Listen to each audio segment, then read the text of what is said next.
Okay.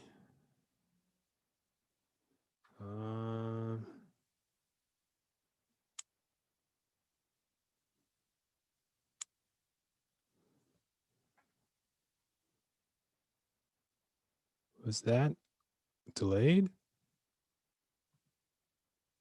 Hello.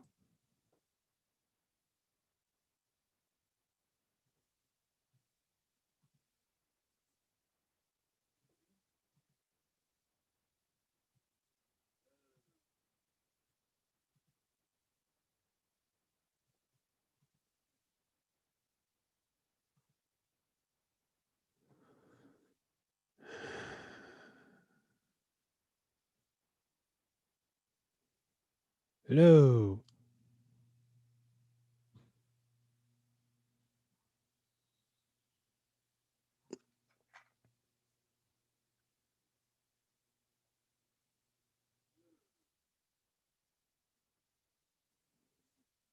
Should I mute myself?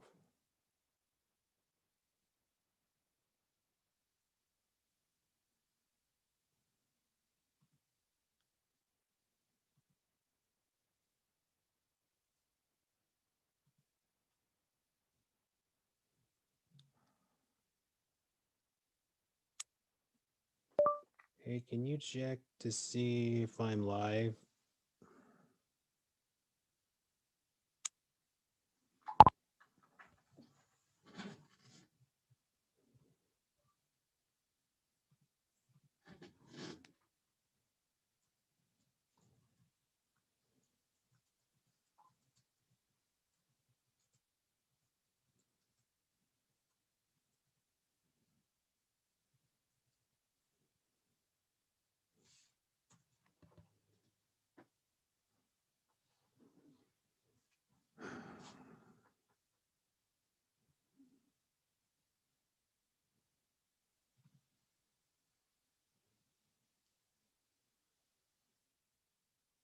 Hmm.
Yo, yo.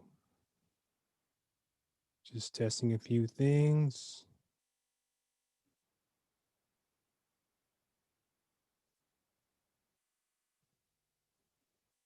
Wait, where's my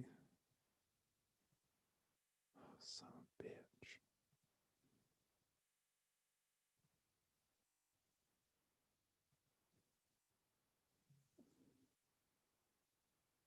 Hmm. Can they see this? And if I go over here,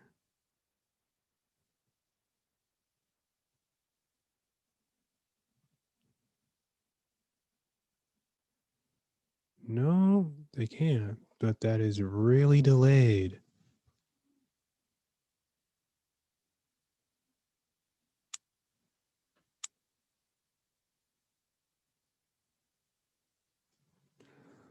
Fuck me.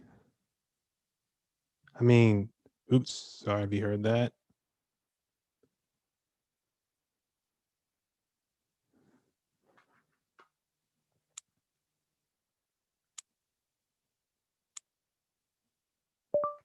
Hey, do you mind joining me real quick? I want to see how the audio is on the YouTube area.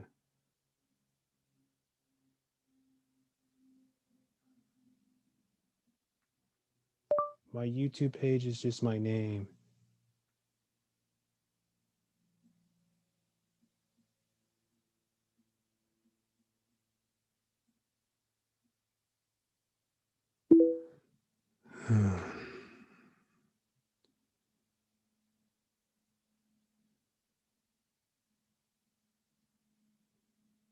This is going to be annoying.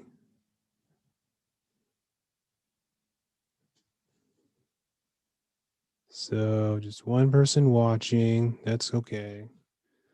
I don't really care. Damn it. I mean, sorry if anyone was watching. So I'm sounding okay here. Maybe add a little bit down. It's good enough.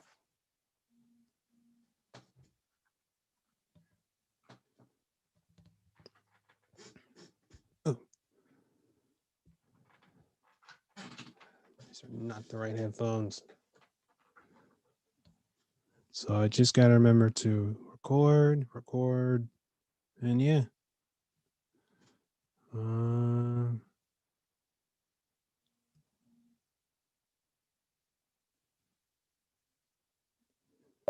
5:30.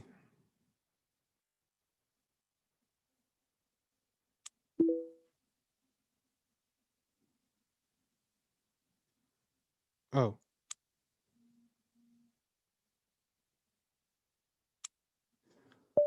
5:30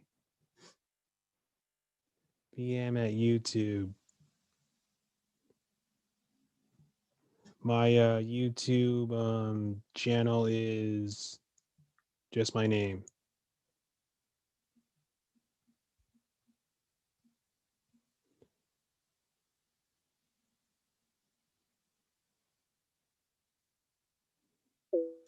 How? Oops.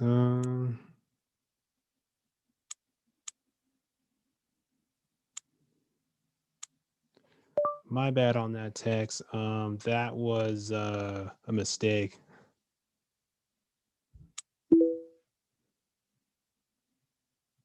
Okay.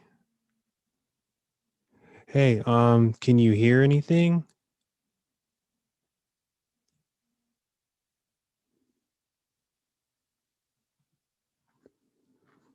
Just doing a test. Are you able to hear my audio? If you can type it in.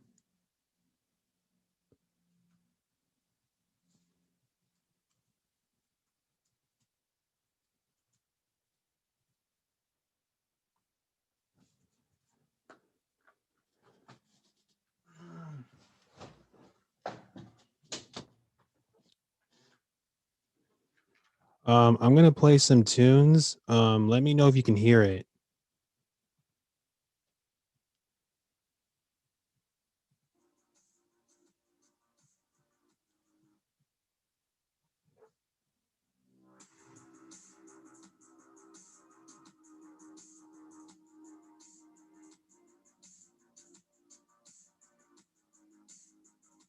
Did it freeze?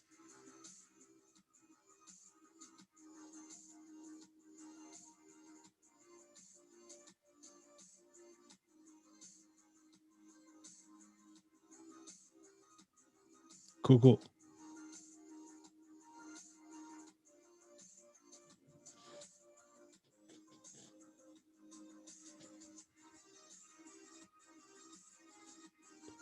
That's so weird. Barely. Um, okay. Let me try another one.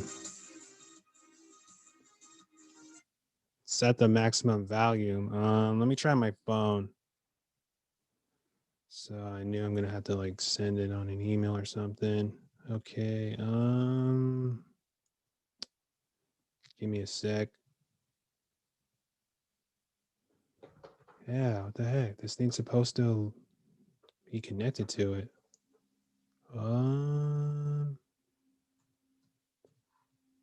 But overall my talking volume is pretty good, right?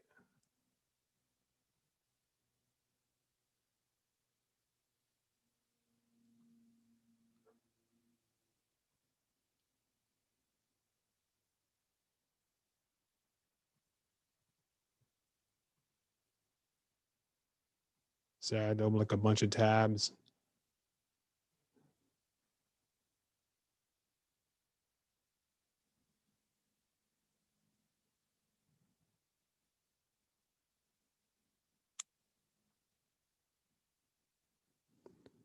All right. I'm gonna try it like this then.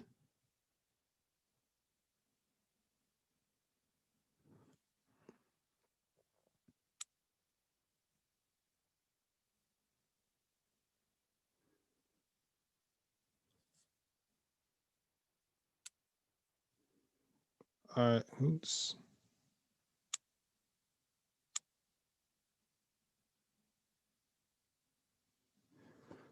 Technical difficulties.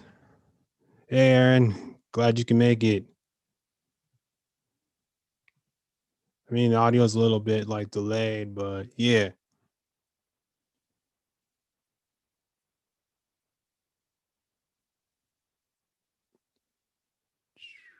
Oh,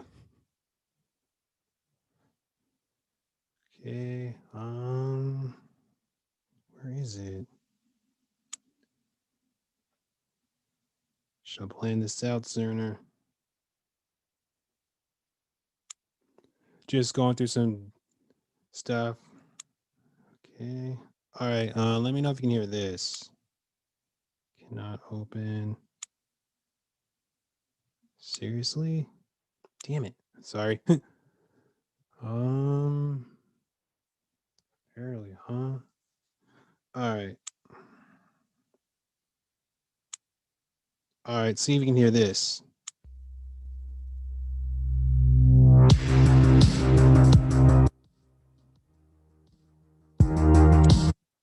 Sorry.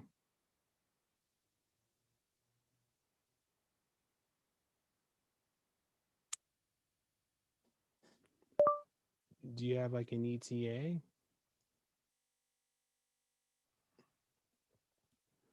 It's okay. You can come in later. Do you have like an ETA?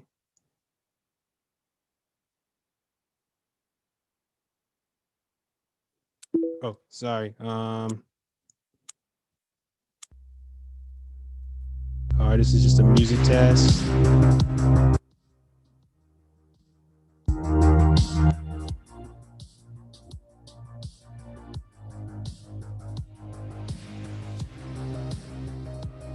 Hey, really? How's that?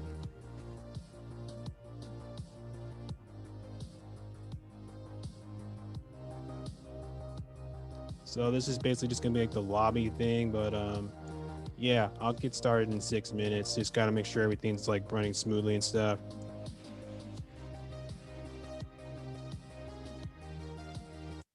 Although it's a little weird too because this thing's supposed to connect to my computer. It should be connected to everything else. So that's a little weird.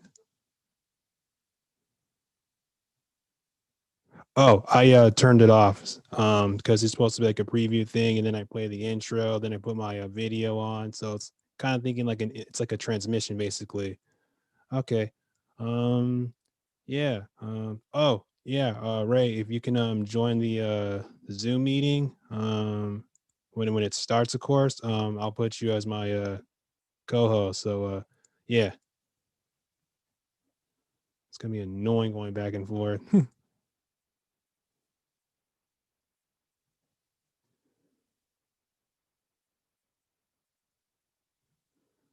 So okay, cool. Um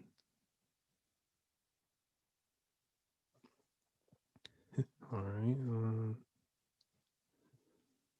All right. I guess I can play a little bit more of the music again.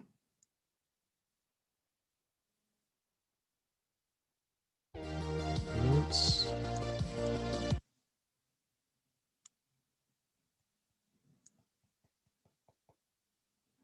Um, should probably start recording it now.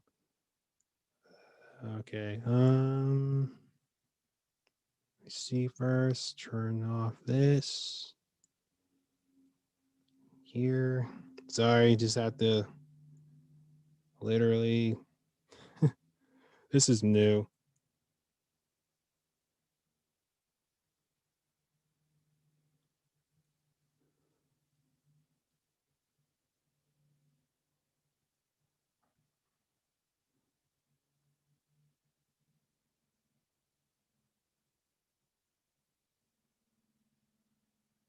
Are any of you guys hearing any hissing or anything like that?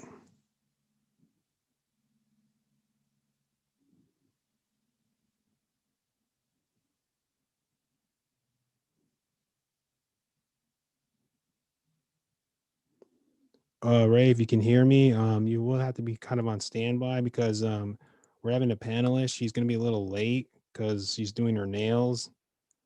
But yeah, she's keeping me posted.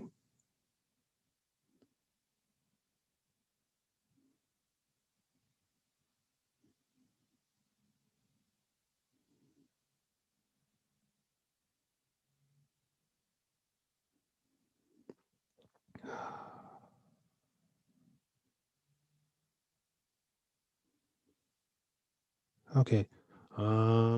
So should probably record. Record. All right.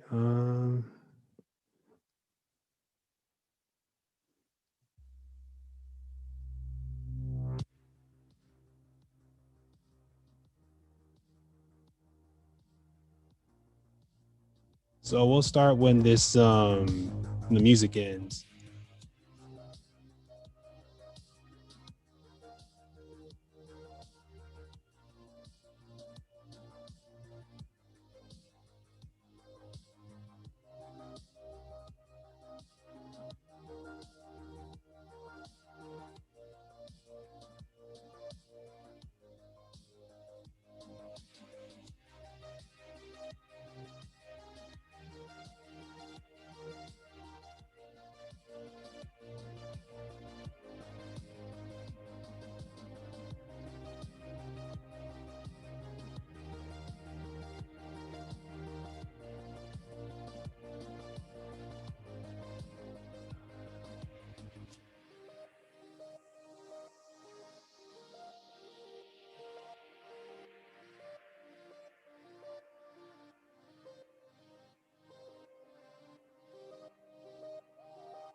Shoot. Sorry. That's something I have to keep in mind of. Stand by for technical difficulties. Um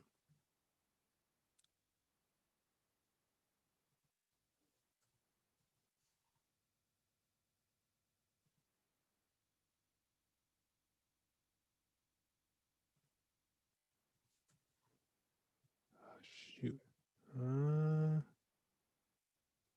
How do I Oh.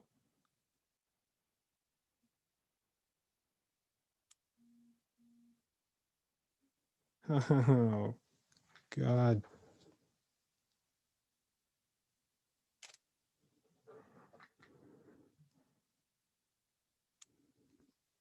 Intermission break. Sorry about that. Gee, thanks. Um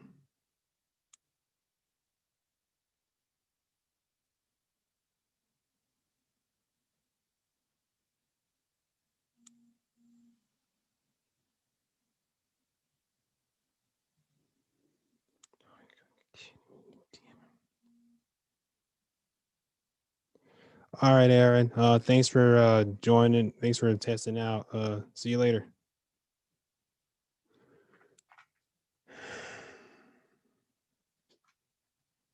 Okay. Nothing but deer and deep air.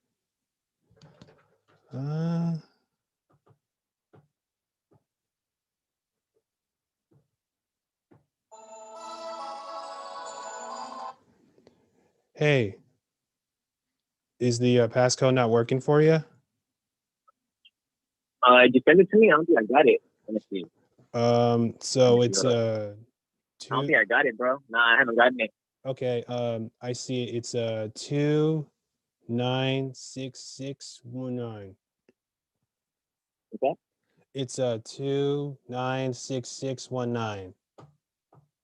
296619. Yeah, 296619. 296619. Yeah. Got you. All right, cool, man. All On right. there. All right. Cool. Yeah. I feel like I also have to give everybody else the passcode. Thought this thing was working. Okay. Oh, technical Let's difficulties. see. All right. I can. Okay, so I'm just. All right, I see. Cool, man. Cool. Give me a second. What's that? Just give me. How come I can't? The heck? I'm gonna mute my mic and then I'm gonna put on my video. Okay. Keep it. Can you see me? Yeah, I can hear you. How come I can't see you next to me on this area here? What's that? So like on my screen thing right here, I can't list you down as the co-host or anything like that. Let me see. Oh, I see. Okay. Cool, cool. See me now? Yeah, I can hear you. Can you hear me? Yeah, but can you see me on there? Yeah, I can see you. So I see a chat, cool, a pin, and a make host. How do I put you as a co-host?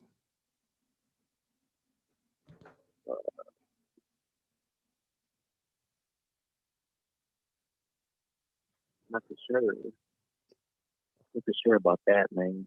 I never made any co-hosts. I'm not sure. Okay, it's okay for now. I mean, I guess for now we can just mute. Yeah, we should be good like that, man. Like, you know. Yeah, okay, cool. Should be good. Yeah, just turn off your video and how the heck? I missed the passcode already. Okay, here we go. It's all right, cool. Cool. I'm on mute and I turn my video off. All right. Cool, man. Cool. All right, bro. Well, I'll be on some. Okay. Ready. Yeah, just have to send everything to everybody else. Oh, what a podcast. All right, man. I'll be chilling right here playing some music and shit. If anything, just shoot me a text. Yeah, I'm just gonna be doing my intro and then I'll call you guys and then I'll have you guys come in. All right, for sure. So I'll just see if you can join in now. Right now. I have everything. Sorry. I have everything muted. All right. All righty, bro. Yeah, alrighty. All right. Then I guess I'll just put like a chat to call you guys in for the break or something. What's up? I guess I'll just like chat with you guys just for you guys to come in. But yeah, hey, just give me a second here. All right, for sure, man. Yep. Hang on a second.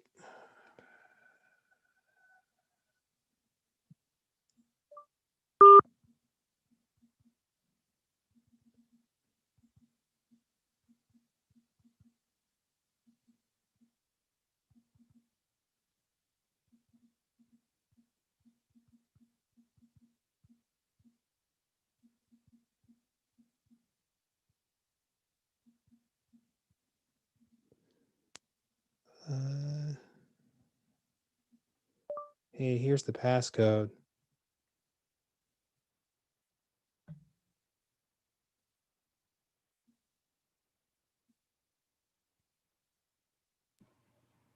Hey, yo.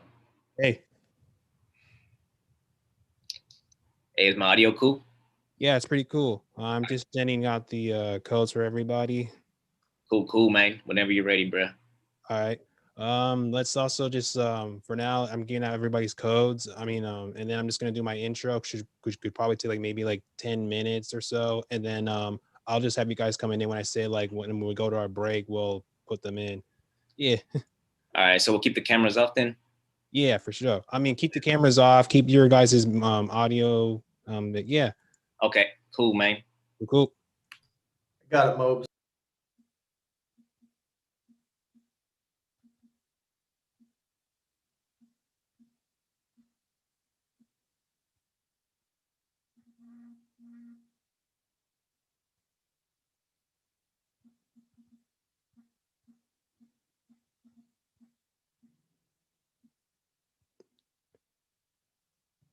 Sorry, everyone that's watching on YouTube and just left. We're just doing some technical difficulties. This is my first time trying it, but I swear this will be more professional.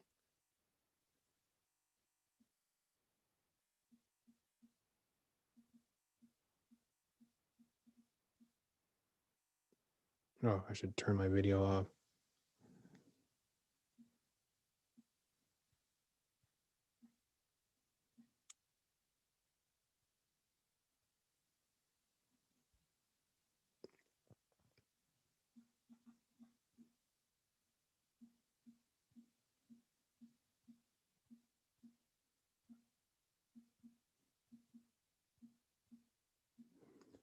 Just went through some technical difficulties.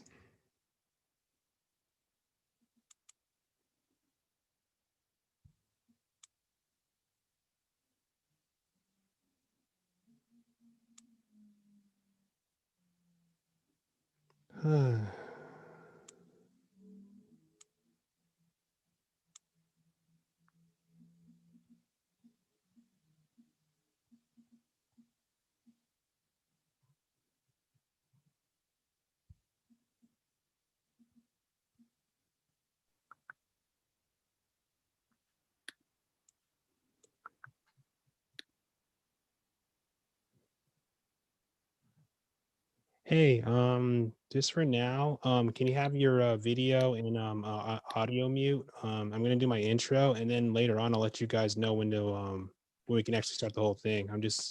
Yeah, that's cool with you.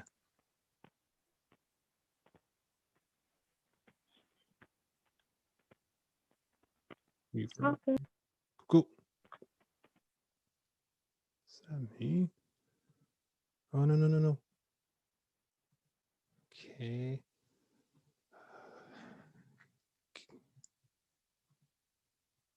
Okay. All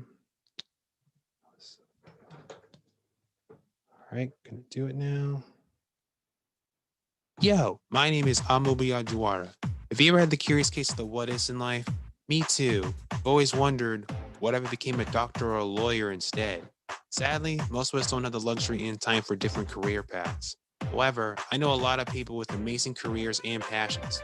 So this is a podcast where I have a roundtable discussion for the curious listeners out there who can't decide or wanted to know more, as they explain their views, positions, and occupations. So feel free to join in with me as we learn from them just how exactly does this job work? Hey, everybody. Sorry. Hey, everyone. Welcome to the first episode of How Exactly This Job Works. You probably don't know me, so I figure I should introduce myself. My name is Amobi Ajuara. What do I do for a living? Well, I work at EDD for full time, and this is no way affiliated with them in any sort of way, but for a side job, I basically do some location sound mixing for many films and media projects. I used to work full time driving and working in both Northern and Southern California, plus did a few jobs in different countries, which was Rome and Mexico. However, I had to take a break with COVID going on. Yeah, sometimes I don't really have days off, but I don't mind. So, why did I create this podcast? And why am I live streaming this? Well, I noticed when a lot of people just finish high school, most of them don't really know what they want to do in life, career wise. Some, some know exactly on what they want to do, but later on they would change their minds. Some even regret their degrees and try to go to another degree. But we all know that's a lot of time and money, plus bigger adds to your student loans. Nobody wants that, and that doesn't really have any, and if they don't really have anyone to encourage them, yeah. Sorry. This is new to me. I know this because this was me in my life. I didn't really know what I wanted to do. I always remembered where I wanted to work in film, but mainly work in wildlife documentary, to travel the world focusing on big animals like lions, tigers, bears, elephants, and etc. It's really hard to get into it. You don't know how the job works, or sorry, into it if you don't know how the job you want works. Sure, that's what school's for, but in reality, let's face it, it's not really enough. So I got this advice: after you finish school, you should try emailing some experts. So after my master's, I one day was on my IG, like, Instagram, for people who don't know that it's an acronym. So do you guys know about the lion whisperer Kevin Richardson? Yeah, no. Well, I saw he was working with many predators in Africa, like lions, hyenas, and leopards, and it's freaking awesome. So I was on his page, and I saw an email button, and I thought, you know, it wouldn't hurt to at least try to get some advice. It's better than nothing. I remember spending 2 hours writing the email, listing my skills and making sure my grammar didn't suck. And yeah, I sent it. A few days later, I got nothing. However, I got a reply, and it wasn't Kevin himself, but his wife, Mandy Richardson. She told me he was very busy, but she could take over and answer some of my questions. One question I wrote was, should I get a degree in zoology? Because I felt like my film degrees, and let's be honest here, film jobs are not really the most reliable on living on a daily life, unless you're really lucky and very good at what you do. I thought about giving up and getting a new degree, but she literally said the best thing I've took to this very day. And she said I could perhaps make a suggestion that a zoology degree is not necessary. You certainly have good qualities already. So from what I've learned from her, I just need to keep reaching out to people around the world and emailing them, and emailing my skills. Even though I live in North America, I most all wall documentary projects are around the world. It's a whole world that's probably going to be very, yeah, to me, if it's around the world, it's going to be very difficult. But I got super patience. Plus, I have a citizenship in Africa, so there's that option. At the same time, it's about self-teaching. It's about self-teaching myself and new skills. Her husband Kevin has a science career majoring in anatomy, but later changed to zoology after some changes in his life course, and still managed to get into what like sorry and still managed to get into what he does through reading and experience. To this day, I reach out to many people working with the wildlife documentary while working my crazy work schedule of a full-time job and side jobs. And of course, Manny, if you're listening to this, I want to thank you so much. And I don't know if this is personal or anything, but your advice really did help me make a change. So, getting to the main point into this, I'm trying to make, we all need someone to really give us a right direction, even though we just finished school, or someone just drops out or has been alone without anyone with them. In a way, surround yourselves with people that you actually take the time to be your guide. So in a way, this podcast is a way of getting people more motivated in their careers and job hunts. And what better way to know than learning from some facts from some experts? I wanted to make this podcast so it feels like you're getting coffee with a couple of mentors who work in a different positions in a current job field with to really understand to understand the people who are looking for. Okay, I know you've been waiting for this episode to begin. So in this episode one, sorry. So this is going to be a little bit cheesy. I apologize. Let me see. Share screen. See if this is the right one. Sorry, you're going to see like a really like messy laptop. I mean, desk screen. um, oops.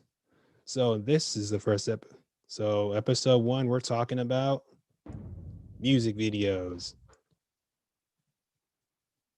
And then stop sharing. This is okay. Sorry. So what is a music video exactly, or in the music video industry? So I looked it up for some researches and just to give a little history for you guys to basically just understand a little bit. So according to the Oxford definition, a music video is a videotaped performance of a record, popular song, usually accompanied by dancing and visual images interpreting the lyrics. Oh god, I sound so scripted. I'm so sorry.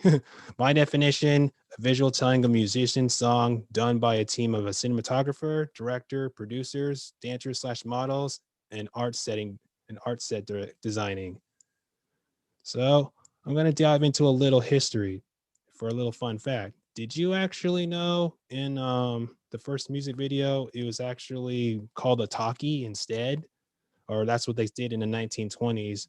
But then later on, I believe the Beatles sort of, I mean, sorry, I'm just like literally like fast forwarding, I mean, scrolling through this, but well, I'm so nervous. But while I was looking up some stuff, they were saying that the Beatles kind of sort of revolutionized the music video industry, but it became more around in 1981 when MTV first started, and that was like the first music video television program. Now, since we're focusing on rap and hip hop and urban in this episode, part one, we'll do a part two somewhere later on. Uh, hey, can somebody mute their mic? Sorry. um, the first actually rap record was actually recorded in 1979 by rapper artist by Sugarland Gang, and the first people to and then this is, oh god, sorry, a little nervous. And I guess what I'm trying to say is the first rap music video ever to be recorded was from Run DMC, and it's called Rock Box. Which was created in 1984. Oh, well, there's the history for you. So we're gonna take a break, and I promise we're gonna get to our experts. Wait, sorry, I want to repeat that. I can't repeat that. I'm living. Sorry, I'm so nervous. So we're gonna take a break, and as I promised, we're gonna bring in our experts and break down the music video industry. And as we come back, we're gonna find out just how exactly does this job work. See you soon.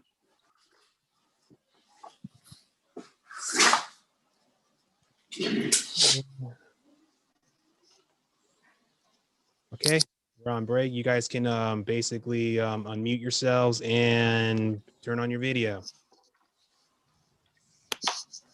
Oh God, that was so embarrassing. You did good, man. Good.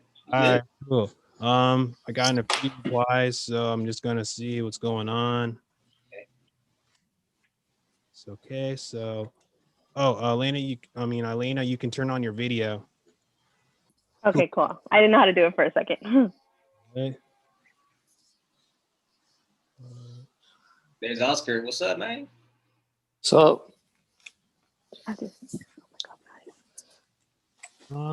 Okay, so we're missing about 4 people, but we'll just give them some time. Yeah. That's good. See how the YouTube is going. Oh, that was great. But hey, first come, first serve. Oh, yeah, I don't think I met you guys last time. I'm Ray. Eileen and what's up, man? What's your name? Joey. Joey. Nice to meet you guys, man. Meet you.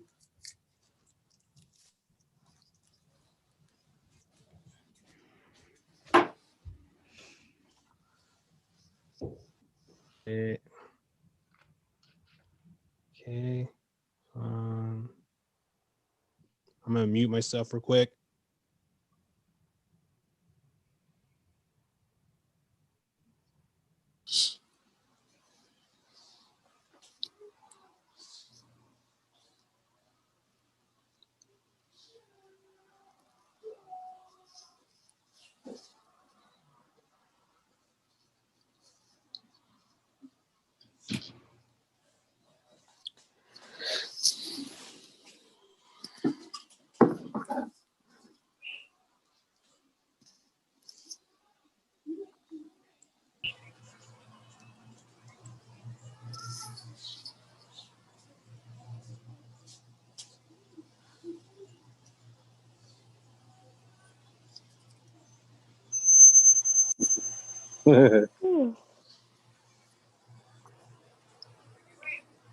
How's everyone doing so far? Pretty good. Are we good? Good. I'm good. Hey, how you doing? Good. Well, a little nervous, but yeah. You'll be fine, bro. You do good. Cool. And there's always post editing, so I can just like edit some of the mess ups. What's up, Ray? Who's that right there? Oh, is that Angel? Yeah, what's up, dude? What's up, man? You can't see me? I can't see you, bro. Yeah. You're the little person symbol. Yeah, how the the hell? iPhone symbol. How the hell do I go in this motherfucker? Oh, there you go. There he is. Oh. All right. I'm just making sure everyone else is coming in. We're gonna have like a little late in person. She's getting her nails done, but she'll come soon, hopefully. Oscar. Yeah. Oh, nothing. Just wanted to see your face.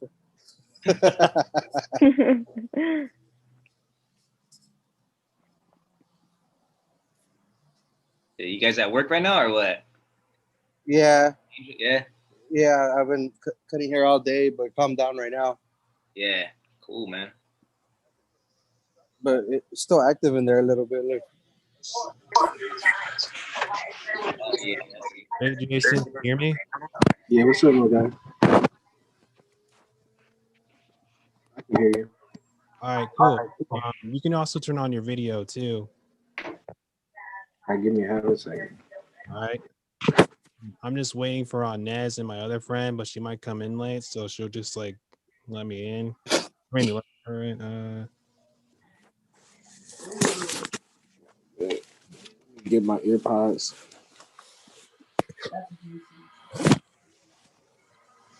I have a question. Are they going to show our face when we're talking? Actually, let me see it. Let me see YouTube. I mean, this is on YouTube right now. Yeah, I mean, if you go on it, if you go on YouTube, type in my name to Moby. You can be able to see us. I'm seeing you guys. Oh my god, I'm nervous. I'm even more nervous. Thank you. Yeah, thank you, bro.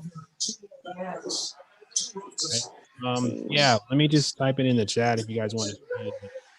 Oh, I got it. Oh my god. There we go. I see it already. Hey, man. All right. What's up, man?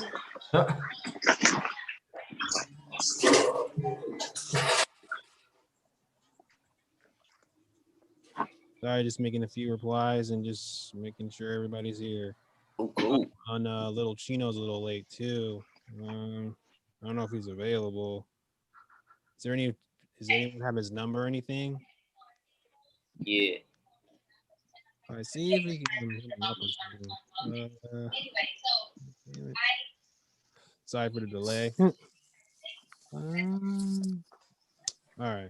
I'm doing anytime. Can y'all hear me now? Can you hear me now? Yeah. Oh my dang, that was super annoying. It was so good. No, it was so good. This is like drama. When is that? Is that yours, Jason? So I like. Yeah, I was on a Zoom meeting also. Oh, okay. Sorry, babe. No, you good. Okay, you just mute yourself if you're not talking. Just give me a second here. Oscar. I see you on. I think everybody sees you right now. All right. Oh, shit. Yeah, I guess we can resume or something. Well, we'll just everyone. You could start it already. Whoever joins. You know. Yeah. Okay. I'm gonna do that. Need to check my things real quick. Okay. All right. I'm gonna start in 3, 2, 1. You're gonna hear a sound effect.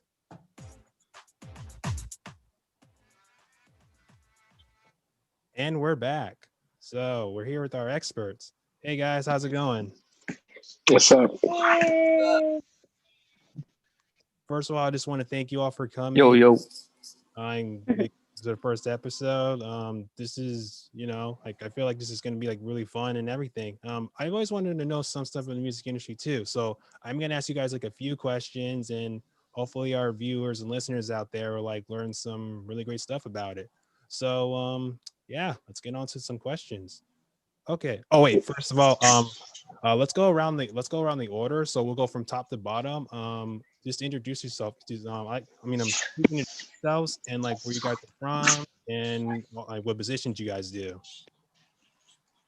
Sweet. Should I start it? So we're gonna start from the top. So it's gonna be Ray, then it's gonna be from so on. If you guys are seeing it from order, so from top to bottom. All right. What's up, guys? My name is Ray Castro. My artist name is MC Infinite. I'm from the city of Indio, California. That's over there by Palm Springs, if you don't know. I'm a sound engineer, recording artist. And yeah, thanks for having me, Amobi. Yeah. All right. Next one. I believe that's you, Joey. Oh, it's me. I don't know. Yo, hey everybody. Jason, you're gonna be last because according to my screen, you're like the one on the bottom. All right, so go ahead, Joey. Sweet, that works for me. Yeah, I'm about to hit. What's up, everyone? I'm Joey Harrison. I'm a cinematographer from Florida. I also do gaffing, I color grade, and edit. You also could use tweaking. I'm located in Daytona Beach as well. You guys should stay on and work on it. Eileen, you're next. If you have the Hey opportunity to guys, stay my on, name is you don't have to Eileen. rush. I go by I'll Eileen just- Bin Money on Instagram, but I model full time and I go to school full time. And I live in LA. All Yeah. right, you're next. Jason, your volume, your girlfriend's a little loud. Sorry. Sweet. Hey, honey, could you? Thank you. Sorry, guys. Hey, guys, I'm Jason Swift. I live in LA. I'm from Cincinnati. I'm a director, photographer, and I also do production design work. Awesome. All right, Oscar, you're up next. Hello, everyone. My name is Oscar Rollman. I'm a director, editor, cinematographer, and I also make music. I go by Minor G. Thank you for having me, Amobi. And I'm based in North Hollywood, California. Nice. All right, Angel, you're up next. No ho. Hey guys, how you guys doing? Well, my name is Angel. I'm one of the founders of Red Eye TV Films, and one of the owners with my partner Oscar. And I'm a videographer and producer and director, jack of all trades. Yeah. All right, so What's up? okay, so we have you guys in the chat and podcast know of our panelists. So let's get on to the actual questions. All right. So my first question for you guys is what got you guys interested in the music videos? Why did you want to do it? Did you guys have to go to school for it, or what's the experience? What got you guys interested? Are we gonna do it in order, or are we just gonna go at it? We'll do it like the same order we did. So top from bottom. So it'll be like Ray, Joey, Eileen, Oscar, Angel, and then you'll be the last one, Jason. And like I said, if you guys know, if you don't know, have an answer for it, just raise your hand, put it down, and I'll know. All right, cool. Let's start with Ray. Yeah, for sure. So music videos is not my specialty. I'm a sound guy, but I do work with my boy Red Eye TV and my boy Oscar. My latest music videos actually are with them. I started off doing my own music videos back in the day, like when I was in high school, doing like camcorder videos and all that. And I find especially nowadays that people are more visual, or they always have been, you know what I mean? So when you release a song, you need to have that visual, you need to have that video with it. Because when you hear a song, you see visions in your head and you need to make that vision come to life. For sure. Joey? So for me, it was a little bit different. It was just my older brother who does music. He just was like, hey, I'll pay you $100 to do this music video. And I was currently at film school at the time, and he was like wanting like a short film type of music video. So that was more where I was coming from at film school. So we kind of just collabed on that, and it just turned out to be a career. Nice. Eileen? So when I got into music videos, it was predominantly because that's where most of the money comes from for me. As in I get paid more when it comes to music videos. So the whole music industry, I was just fascinated, I guess you would say, just the whole production, definitely. But as a model, that's pretty much where most of my income was coming from. So that's kind of how I got into it. Oscar, you're up.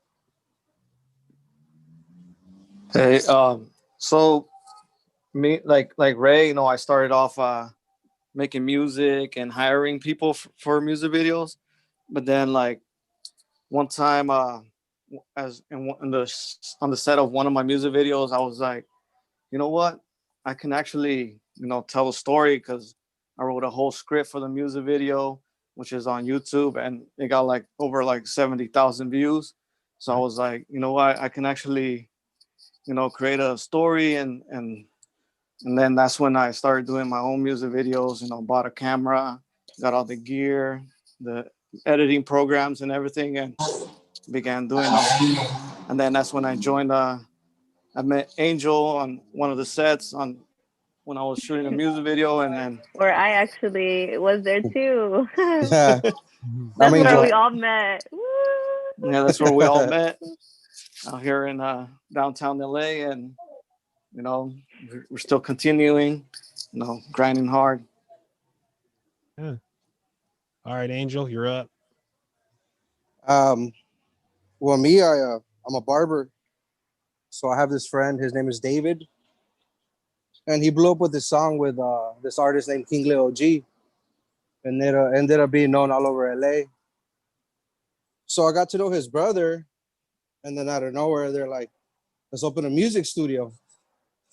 And me, nothing to do with music or having no knowledge of it, nothing. Just jumped into it like that, and I was owning a record label for a couple years, and I started my own YouTube channel, and I was paying a lot of videographers to shoot my stuff, my content for my channel. Then I started doing that on my own, and then I met Oscar. um, but that's pretty much my story. That's how I got into it. I pretty much learned this. This was over 5 years ago, 6 years ago. So I have some experience in the music industry. I've been there a couple times here and there with some big people. But now we're all repping Red Eye TV Films. We're on the come up. We're about to start doing a lot of short films. So hopefully, if everything goes good, we get into making movies and doing all that cinema, and that's our goal. But music videos are always going to be our go-to. Always going to be our pretty. It's what we love to do. But we also want to do other things and expand our empire. You can say, you know. Yeah. Definitely. Yeah. Nice. All right, Jason. Yeah, what's up, guys? So, how I got into music videos. Ended up getting into music videos. That was like the first set I was on professionally, and I went to college for it. But you know, being on set and learning in college is two different things. So, uh, the guy that got me on, his name was Jeremy.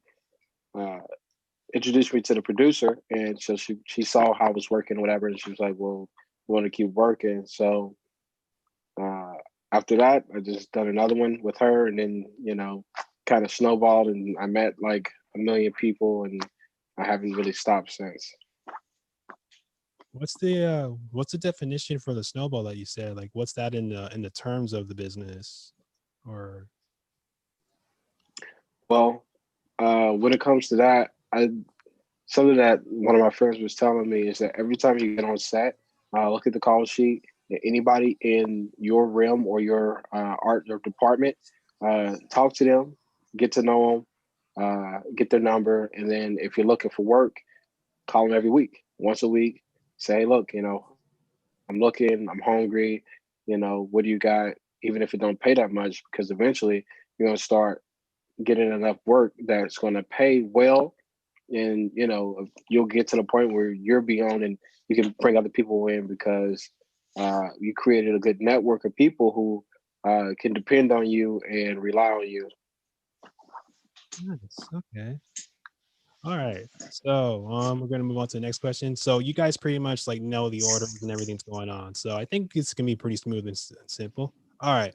So What's your guys's, so if for some of you, like, do you work like full time or part time when it comes to music? Like, do some of you kind of like do like a Patreon, or like with how it is over in California, it's pretty difficult. Like I've noticed for like freelancing and everything. So do you guys have like any side hustlings? Like also, how do you find project, or well, how do you fund projects? Like, yeah.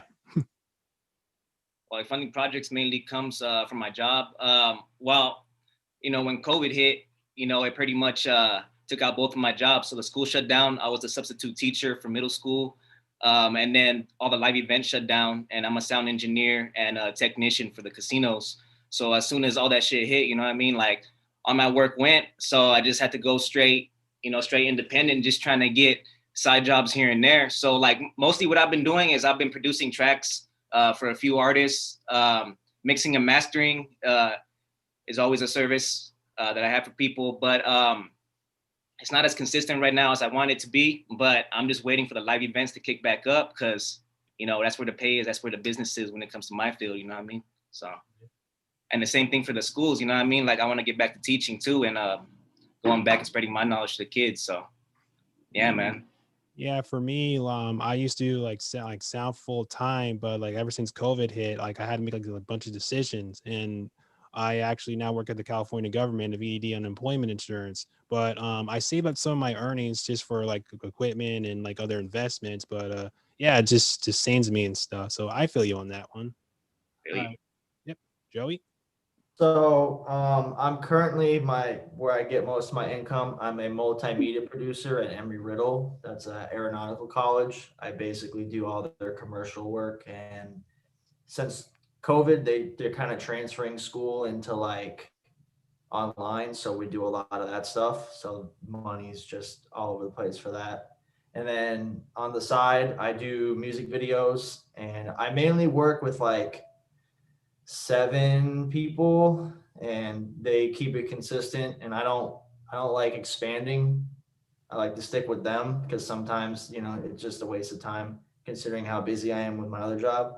So I just keep it with them, and then if someone good comes along that I really think is worth working for, I'll add them.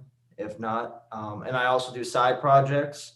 So basically, throughout the past like 3 or 4 years, I've been investing in gear.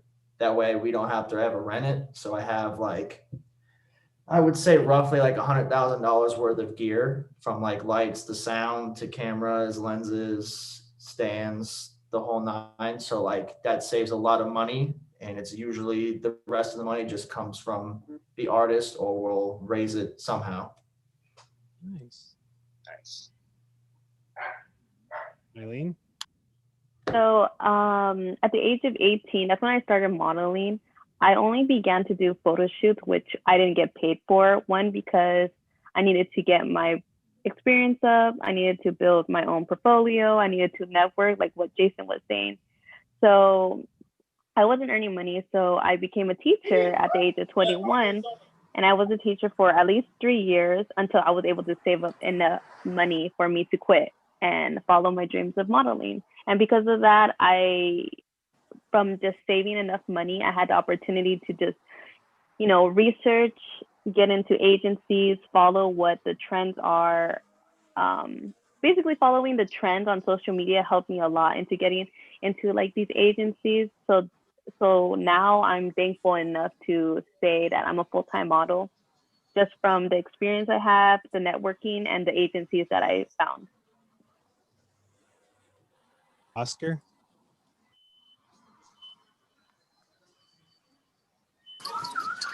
All right. So, well, my main my main income comes from my day job, which is I work at a post production company where we work with a lot of companies like Disney, Netflix, Hulu. Well, Disney and Hulu are the same, but we work like with a lot of different companies. And what I do is I basically have to watch the edit before sending it back to the client. So I'm in quality control. So like I said, I watch the whole shows let's say, for example, Disney, so I watch one of their shows and then I write down any mistakes they made or whatever. And then I send a report to them, and then they fix it, and then they send it back, and then I have to watch the show again.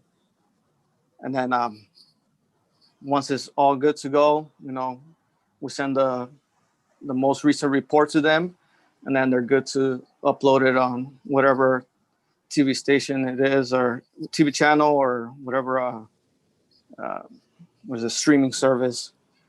And then on the weekends, I usually do music videos with Angel. Hi. What's up, guys? All right. I believe it's your turn now, Angel. Well, me, I get a lot of work. Well, ever since I teamed up with Oscar, we seem to not stop. Like our girlfriends almost left us because we have so much damn work. Like I guess it became a little bit of a problem. I'm just kidding, but whatever. Yeah, right. It's true. Whatever it is, I cut hair. I work right here in Hollywood. You could say it's by the NoHo Arts District. So there's a lot of rappers and producers. A lot of the music industry is over here in this area. So I cut a lot of their hairs. I know a lot of people. I know a lot of big people, and you can see I'm pretty plugged up thanks to what I do. And that's pretty much how you get a lot of work. But not only that, but once you do good work, they tell somebody else, they know more people, and then that's right. You get more work, and then you get bugged up that way. But besides that, that's usually how I fish them, you could say. Nice. Yeah. I mean, I feel like if you can work like certain areas and you have like a bunch of like famous people around that area, eventually you'll get like a good conversation with them, and that's how you start a business. That's how I feel. All right. I talk a lot, so that helps. Yeah. All right, Jason.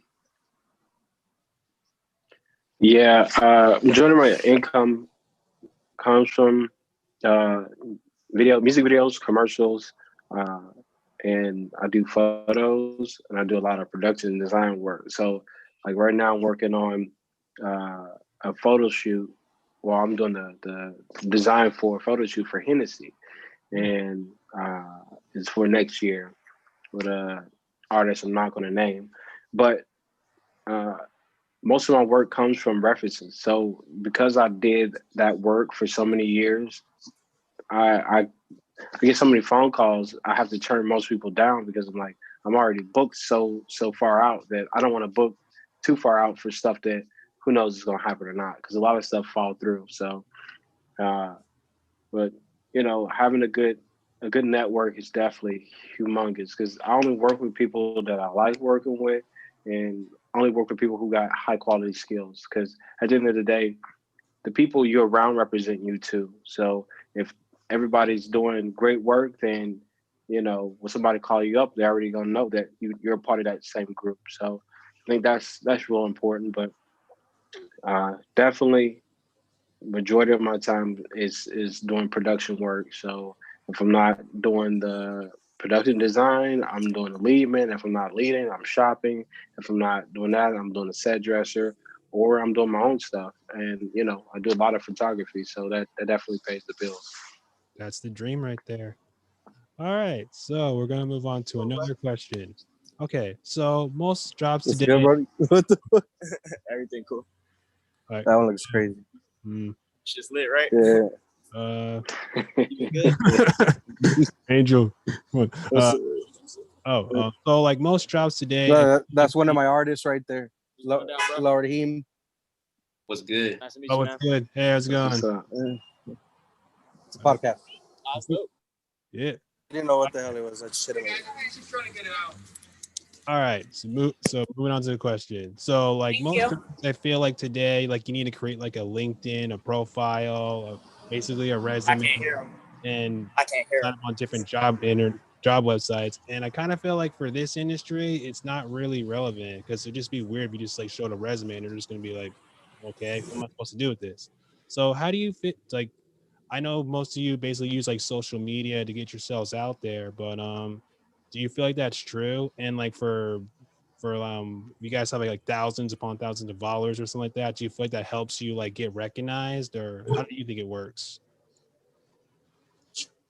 Well, as far as followers, that doesn't necessarily mean that you got fans on your music. You know what I mean? Because I feel like a lot of people put up an image on like Instagram and like all the other stuff, but I don't feel like that's a real measure of your fans. You know what I mean? And as far as the resume part, you want to know if like what we use as a resume, or Yeah, I guess in a way, like, would you kind of like use your work or like your music as sort of a resume to the world, or what do you think? I feel like the best way as presenting myself as an artist is like showsmanship. So like this summer I had a lot of shows lined up, right? So I make most of my connections, and I actually make a lot of money off merch doing shows. So I feel like that's a good way to put yourself out there. And then it lets people know that you're out there, and then they could look you up on social media. So yeah, it is good to have a social media standing. But when you go to your Spotify, or when they look you up, like, on Google, like you need to pop up. I think that's your resume right there, like your artist info, and then like, like your listeners, how many listeners you got, your demographics. I think that really, as an artist, that counts as a resume too. When they look at your music profile and your catalog, that's pretty much your resume. You know what I mean? It's pretty much like your reel. Yeah. All right, Joey.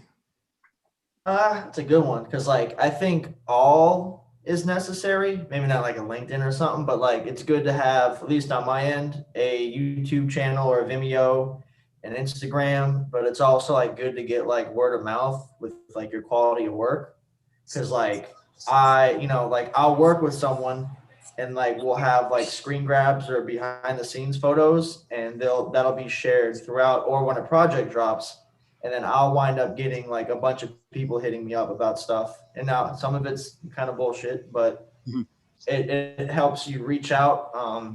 I recently did a YouTube video with this YouTube basketball player named Devontae Friga, and he let me promote my YouTube channel on his video, and that gave me it jumped me up like 200 like subscribers in like a day, and like my Instagram like got flooded with stuff. So like it definitely, it's kind of like a mixture of everything. Like you should definitely have your work ready, but also have, more structural things to go to if needed. Okay. Eileen? So I guess it's a little different for models. For me, it's like I could tell someone I'm a model, but are they gonna, believe me or even see like my worth ethic? It's like, so for me, Instagram is definitely my portfolio. That's how agencies look at all my photos.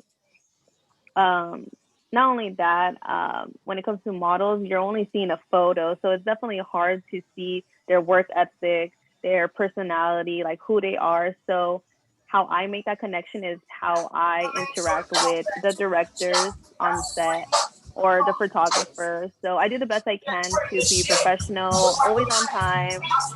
Yeah, Oscar could agree with that. Always on time, and just do the best I can. My personality, bring myself, so that the next director could be like, yes, I want Eileen again, or they like what Angel said, the word of mouth, just that snowball effect. So like, oh, this girl is good. This blah blah blah is good. So for me, also Instagram is very important. That's how I engage with my followers slash directors and photographers that I always work with. And also, I have a YouTube channel. I haven't really put too much effort into that, but I am going to. So that's also going to help me build that relatable side of me, just not just a photo of me in modeling. Because right now it's like I don't have any makeup, and it's more relatable versus like just a photo of me edit and just makeup. So that's kind of how I use Instagram and social media to help reach more people. Okay. Yeah. Nice. I feel you on that too. Like, you should go to other different types of medias or platforms for besides photoing. I actually support that you want to do a YouTube channel. That's actually very cool.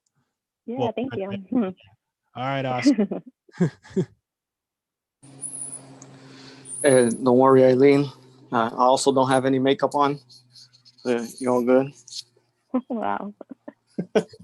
But, I feel like social media has become the new business card, because before you were able to, give your business card or whatever, and then now it's either like Instagram that you be giving out on sets, to connect with people and network. Um, that I also have I have like Facebook or YouTube or um, Vim, Vimeo, and that's where I have like my demo reels, so I can show people to get more gigs. Yeah, basically it. All right. He's on Spotify too, man. So Oh yeah. Minor G. We lost Angel there for a little bit, so I guess we'll just move on to Jason.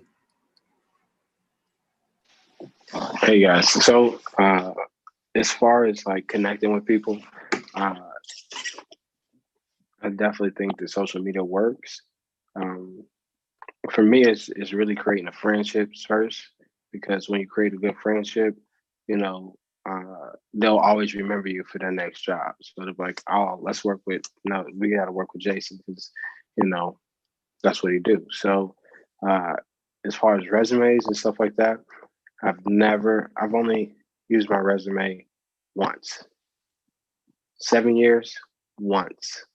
Every single thing, big jobs, small jobs, came off of word of mouth, and so uh, I haven't even showed anybody a reel. I've never showed anybody like somebody could look at my stuff, but uh, yeah, I never used a reel. People see what I do on my Instagram and on my Facebook, but it's all been word of mouth. It's the hands on the ground. You can see the commercials. You can watch this and this, but it's always somebody that I know that I've worked with, or somebody that has come in contact and want to work with somebody new or something different.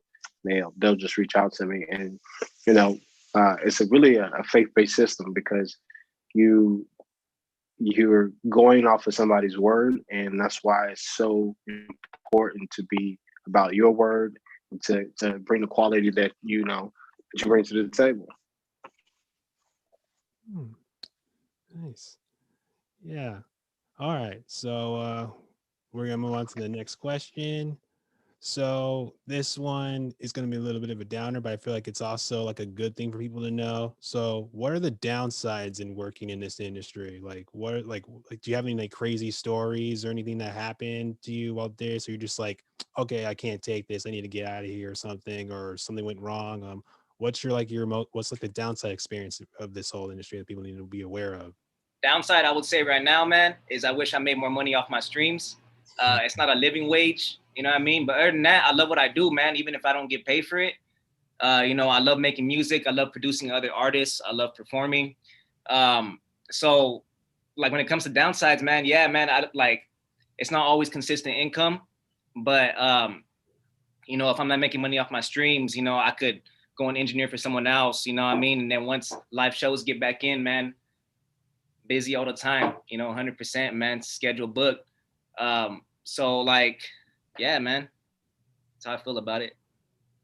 Yeah. Joey? I mean, I would say, especially starting off, it's consistency. Like, you're not gonna just pick up a camera and next thing you know, you get like 50 clients hitting you up. You gotta go earn it. I mean, that and the fact that anything can happen. Like, I had a whole another like goal. Like, I was gonna move to New York, and then life with COVID happened, and still stuck in Florida. So, one of those two, really, what I've experienced. Yeah. Sorry about that. Yeah, so for me, the downside, the inconsistent, what Ray was saying, the inconsistent money, that inconsistent like booking. Like there's some weeks that I could get 5 bookings, and then the next week only get 2, and I'm like, damn, like. But that's like that hustle that I feel like is gonna keep driving me. Like, damn, okay, next week I'm gonna do this. Like next week I'm gonna do that. but also the downside is definitely as a female going into like like just encountering male artists, you just don't know how they're going to act. Like I could go in there and be professional as a model, but you don't know how the artist is going to act or how the director is going to act. So that's kind of like the downside. And also just sometimes the job description, sometimes they'll tell you, oh, like you're just gonna be in the background vibing, but then at the end be like, we want you to do that and this, and I'm just like, that's not what I signed up for, but I'm already there. Like, what can I do? You know, that's the only downside. But other than that, you know, you just gotta keep pushing. As a female, you just gotta, you know, keep your head up high and stay strong. Right. Do you kind of feel like you've seen a lot of like mistreatment to the other sex or something like that, or you just powered through it? Sometimes rappers see models as like, oh, like these are just homegirls, like they're here to party and this and that. But it's like, no, like we're here to literally be professional models, and you know, we're here for a job description. We're not here to party, and we're not here to you know, like they just think we're just friends and we're just there to hang out because we want to be with the artist. It's like, no, we got hired for the job, you know? Yeah, I feel you on that. A lot of people show up sometimes to my to my shoots and they just want to party, you know what I mean? They just want to hit up on the models, get the numbers and everything like that, but it's work, you know what I mean? You got to use that time wisely. You can't be hanging around partying, you know what I mean? It's work time still. Exactly. So that's why, yeah, as a female, if you're going there to represent yourself, do the best you can to be professional. And I know the artist, you know, you can't control what the artist or whoever is on set thinks, but just do the best you can and keep your head up high, like I said. Yeah. All right, Oscar. Yeah, just touching up on what everybody already said, you know, is the thing that not knowing when your next gig is going to be. I think that's like one of the problems because, you know, there's a big industry and there's a lot of competition, especially when there's those that are willing to, you know, take it for so like a low amount of money, which makes it kind of hard, you know, because gear costs money and like all these programs cost money. So when somebody takes you know, these rappers, whatever, saying like, oh, shoot a video for me for like $100 or something, you know, it's like, what the fuck, like, nah, no, I'm not gonna waste gas and my time, you know, and all the because editing is just time consuming, and I don't know, for $100. Yeah, I mean, I see your stories. You're basically telling me like you're doing like constant amount of music video editing, and you even reached out for some help for that stuff. But I kind of feel like rappers basically would just like, I mean, you know, people in the industry would just like really cheat their way just to like get what they want, but it just messes up the people who are working for it. You know, like that's just really unfair.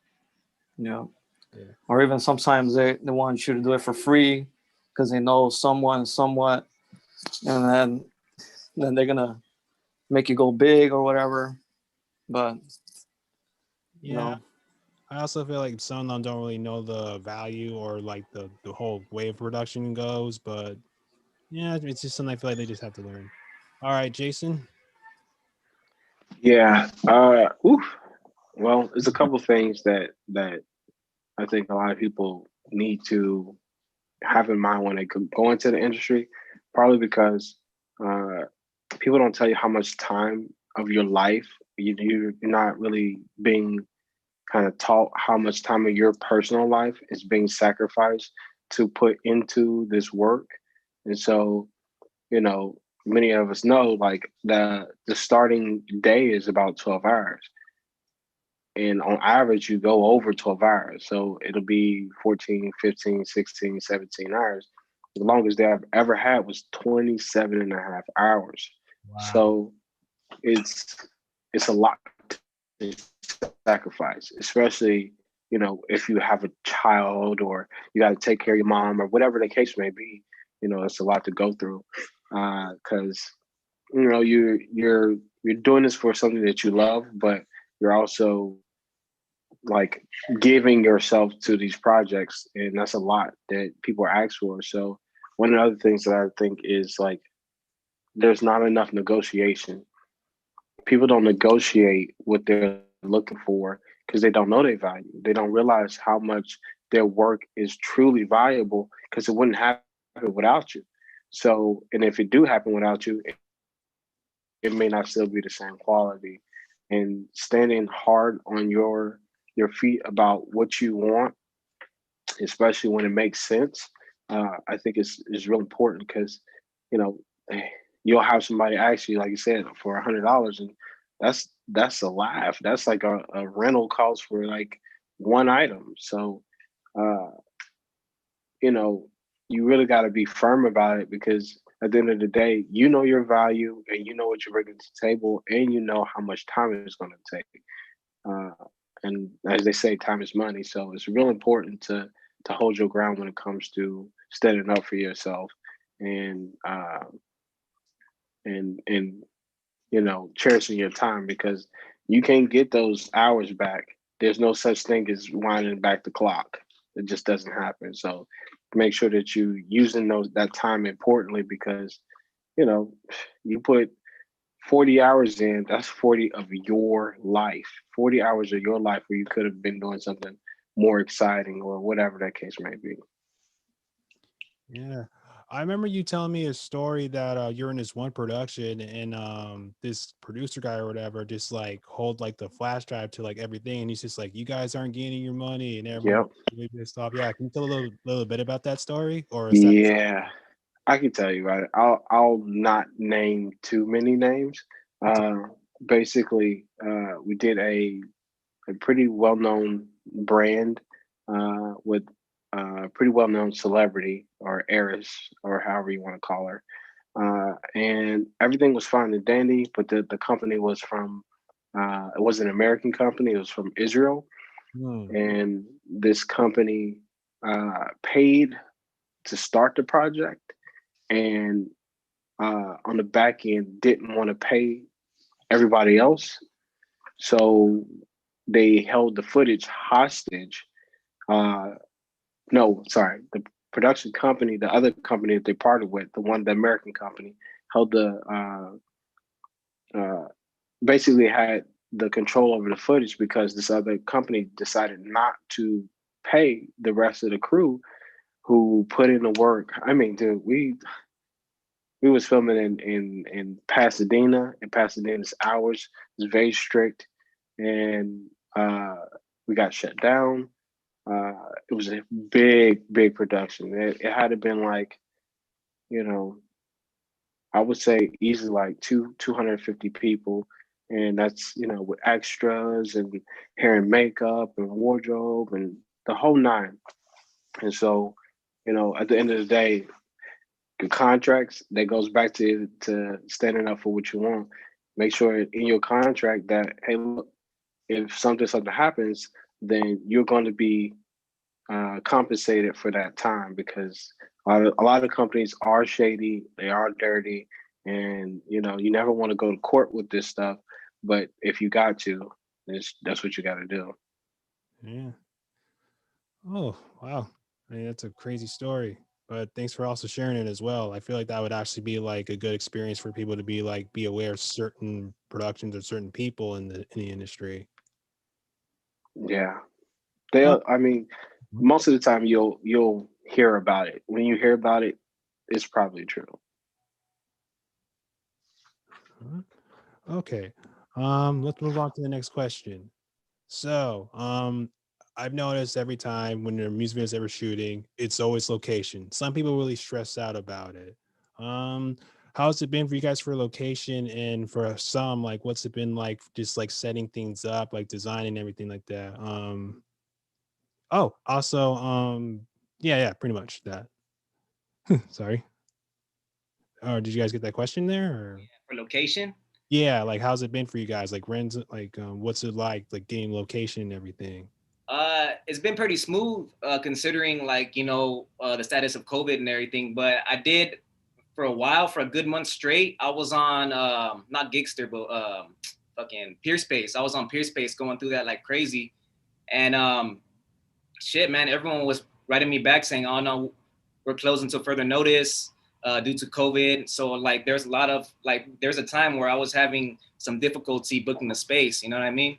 So, but other than that, you know, it's been smooth, and I feel like, I would say when it comes to location, just make sure the communication between you and the owner or you and the host is solid. You know what I mean? Because if it's not, there's going to be all kinds of issues. So I've just learned, I kind of learned the hard way. You gotta keep a good communication with the owner and with the host. I had this one host, actually, I booked the space, I paid for it. And then I met up with her and she showed me a place that was a place that I did not book. And I even confirmed when I got there, hey, I booked this space. It looks a little bigger than in the pictures. Is this the space I booked? I showed the address. I showed my booking. They're like, yeah, that's the space. You get all of it. You get to shoot everywhere. I'm like, okay, so I get all the areas to shoot my video. I get to use the back area. I get to use, you know, I was just asking. And then they say, yeah. And then, what was it, a day or two before, you know, when I'm messaging her, she's trying to charge me for the AC now. She's trying to charge me $100 just to run the AC. Wow. And then she's saying that she doesn't remember which space she showed me and this and that and blah, blah. So it's like, I feel like even if you feel like you're bugging, you always got to be like, hey, are you sure this is a space I booked? Hey. So like your communication has to be solid. So I had one bad experience, but shit, other than that, man, everyone's been cool, you know? Like, we haven't had a problem with location or with time. I haven't been banned from any place yet. So, you know, it's all been smooth for me. So, do you guys ever go like location scouting for certain things or anything like that? Like if you're like, hey, I want to like shoot somewhere in Mojave Desert or something like that, like would you travel that far for that, or it just depends on the artist or the production for that? Or budget, man. Budget, and then trying to get everyone to that location too. You know, budget is my main issue when it comes to music videos. You know, a lot of my music videos have been small budget, like probably like 1,000, maybe 1,000 to 1,500. And even with that, it's kind of hard sometimes, but you know, I try to pull it off, but my budgets have been lower. Yeah, man, like if I could, man, I'd travel to fucking Thailand and shoot on the beach, bro. Like, you know what I mean? Like I want to, like, I love locations, man. I just want to travel. I want to get, you know, I have all these visions in my head, but there's not enough locations around to fill these visions in my head. You know what I mean? When it comes to my songs and my music. So yeah. I'm always keeping my eye out, man. I'm always saving the money for the locations, because the good locations is big money. You know what I mean? So. Sure. All right, Joey. Well, outside of like my multimedia job, with that, it's pretty easy because it's just on campus and we can just show up wherever we want, whenever we want and film. But for like when I do my independent stuff, it's good to have like connections and like know people, because like I know a lot of people in my area, and like, you know, let's say an artist comes up to me and he wants to shoot, I don't know, at a very common place is a gas station. I've known just from shoots and like talking to people when I stop at gas stations, and I've gotten to know like local gas stations. But like it's just knowing people and like knowing like, you know, what they can offer. And then at the same time, when you get to use that location, it's making sure that you take care of that location while you're there. So like you're going to get messy with all the gear. You want to make sure it looks even better when you left it than it was when you got there. And that usually helps out, because, you know, if you take care of the location and you bring it back looking way better, they're not, you know, they might let you use it again, or they may know someone that can help you with another location. So that's my end of the spectrum. Like how I get my stuff is just from connections. Street knowledge right there. And do you feel like production insurance, man? Do you think like that adds on to the cost a lot when it comes to booking a location? Because I try to find spaces that don't require insurance, but like I don't really know a lot about that. You know what I mean? Yeah, I guess it depends on like how high the production is. Like especially, you know, I guess wherever you get, but like with a lot of people that I do, we're very like run and gun, so we have to be very careful. It's actually funny, when I was at Full Sail with Moby, we did a short film, and one of the actors was supposed to pick it was a horror film. He was supposed to stab him with a knife. Oh yeah.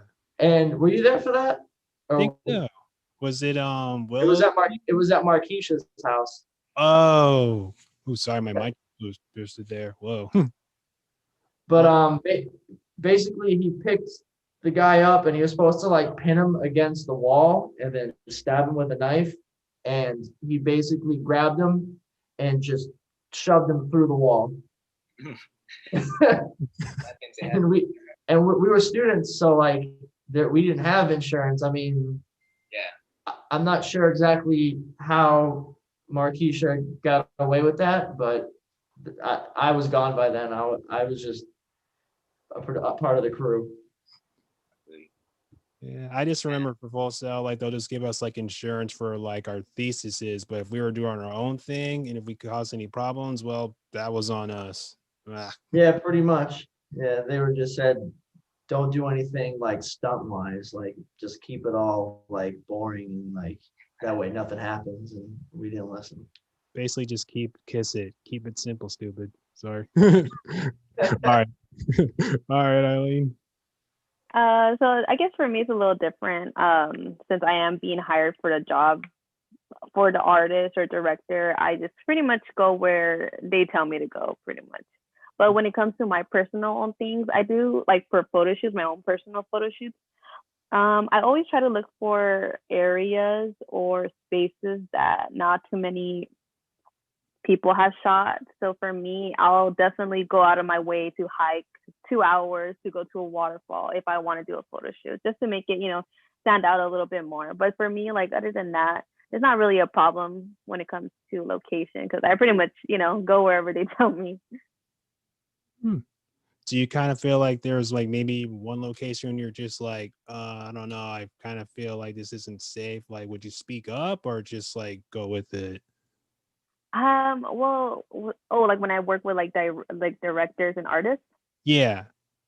There's times where I'm kind of like, but it's like, well, I mean, I'm not gonna get in trouble. The artist and the director is like, I'm just like, yeah. But I mean, but most of the times it seems pretty good. Like everything just kind of flows. So I just kind of trust that and then just kind of go with the flow too. But other than that, I've never really experienced anything too crazy. All right. Oscar? So this whole thing is like way different from school, Moby. Because like at school, the school gives you like insurance and all that. So in the I guess out of school, I've always tried to look for like on Google for locations that don't require a permit because I don't want to deal with that whole permit thing. So surprisingly out here in LA, there's a lot of locations where like they don't require permits. So pretty much that's what I've been using. Like it's either through like Peerspace, like Ray said, or like other studios that I've looked and like or other people have told me about. Like so that's locations I've been using, and I always tell the artists like, hey, there's this location, it's $50 an hour. You can minimum 1 hour. So if you want to book that, let me know and I'll book it for you. And that's pretty much what I've been doing. And now that COVID hit, I did get banned from one of the locations because yeah, I did. Oh no. Because the whole restrictions they have, they like there was this one location that only wanted like 6 people in there, and that included talent and crew. Wait, was I there? Yes, you were. Of course, I was there. So, yeah, I didn't know that they had banned me until the next time I booked it. They gave me a call and they were like, "So we're gonna return your money, and you've been banned from our location for not following COVID regulations, whatever." Which I didn't. It wasn't my fault because like I didn't know that the artist was gonna bring like a bunch of people with them. So, I mean, I guess lesson learned. Wow. But yeah. Crazy. And I know Oscar, we've been on some certain locations too, like some in the desert. that one cool place in Palm Springs. It was pretty awesome. I've also noticed some areas don't really require permits. Like I was told, like San Diego, like you don't really need a permit at all. I don't know if that's. I mean, it may or may not be true. Like I've honestly never paid for a permit, bro. Like every location, every shoot I do, man. Like I just try to look for places that don't require a permit or insurance, like Oscar said. You know what I mean? But, yeah, there's a lot of places, man. Yeah, here in NorCal, there is kind of permit around here, but like we just basically been shooting people's houses. Like we pay a little bit, but it's a nice location. All right, sorry, Jason. Now it's up to you. Now it's your turn. So good. So permits. So we use permits a lot here, probably because the scale of music videos, and so a lot of locations require a permit, and then it also depends on how many people, and if we have picture car vehicles, or if we have generators on set or whatever, and so you really get to know the permit people at Film LA. Shout out to this guy named Jason that works there. He's awesome. And it's just expensive. So when you get into the big stuff, it's like you have no choice but to get permits. Now every now and then you'll try to do something that doesn't require permits. But when you make enough friends, you can use their houses, so on and so forth. So it's always good to reach out to people who are gonna be easy with you when it comes to using their location and stuff. Like you said, you definitely want to make sure you leave it better than what you came there with. Because when you're dealing with Film LA and what is the person called? I forget the guy's name or whoever. Location managers, you definitely have to be on it, because if there's a scratch on the wall, it's over. It's like, instead of it costing $15 for a little bit of paint to paint it, it's like, well, we're gonna have to hire a professional team to come in, and it's like $300 an hour. So it's a huge difference between dealing with your homie or whatever, and then dealing with location managers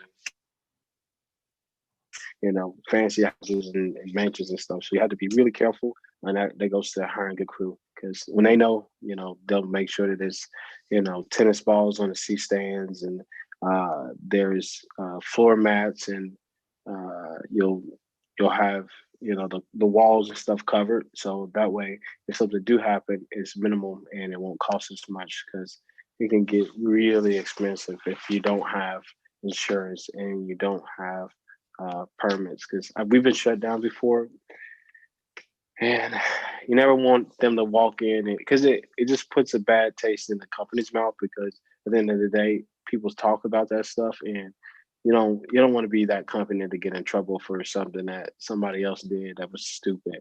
So Right. All right. So we're gonna move on to another question. Now, here's a good positive one. So, what's the positive side of working on it? What are the best opportunities you guys have ever gotten from this? Like, have you traveled afar? Have you met someone like famous or got to work opportunity? Like, what was like your best moment? You just feel like this is awesome. Like, I love this. Honestly, like every time I record, or I write a new song, I have that feeling, you know what I mean? Like I feel like I met a lot of fairly big artists, you know what I mean? But like I wouldn't say that that's what makes me love what I do. I feel like what I do is like a form of expression. So I feel like for me, it's just my passion, you know what I mean? So yeah, man. Yeah.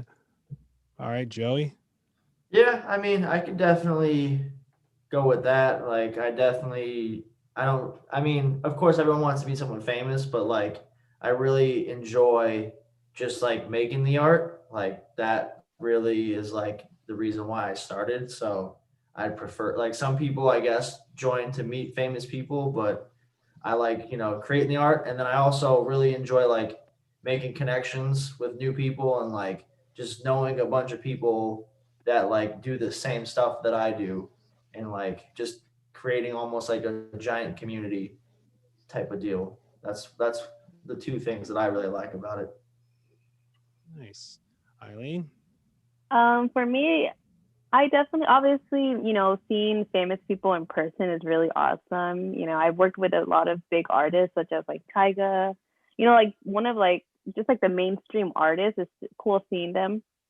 But I guess for me, when you get picked a lead role is very, it's that exciting feeling of like, oh, like they picked me over all these people who like, submitted their jobs.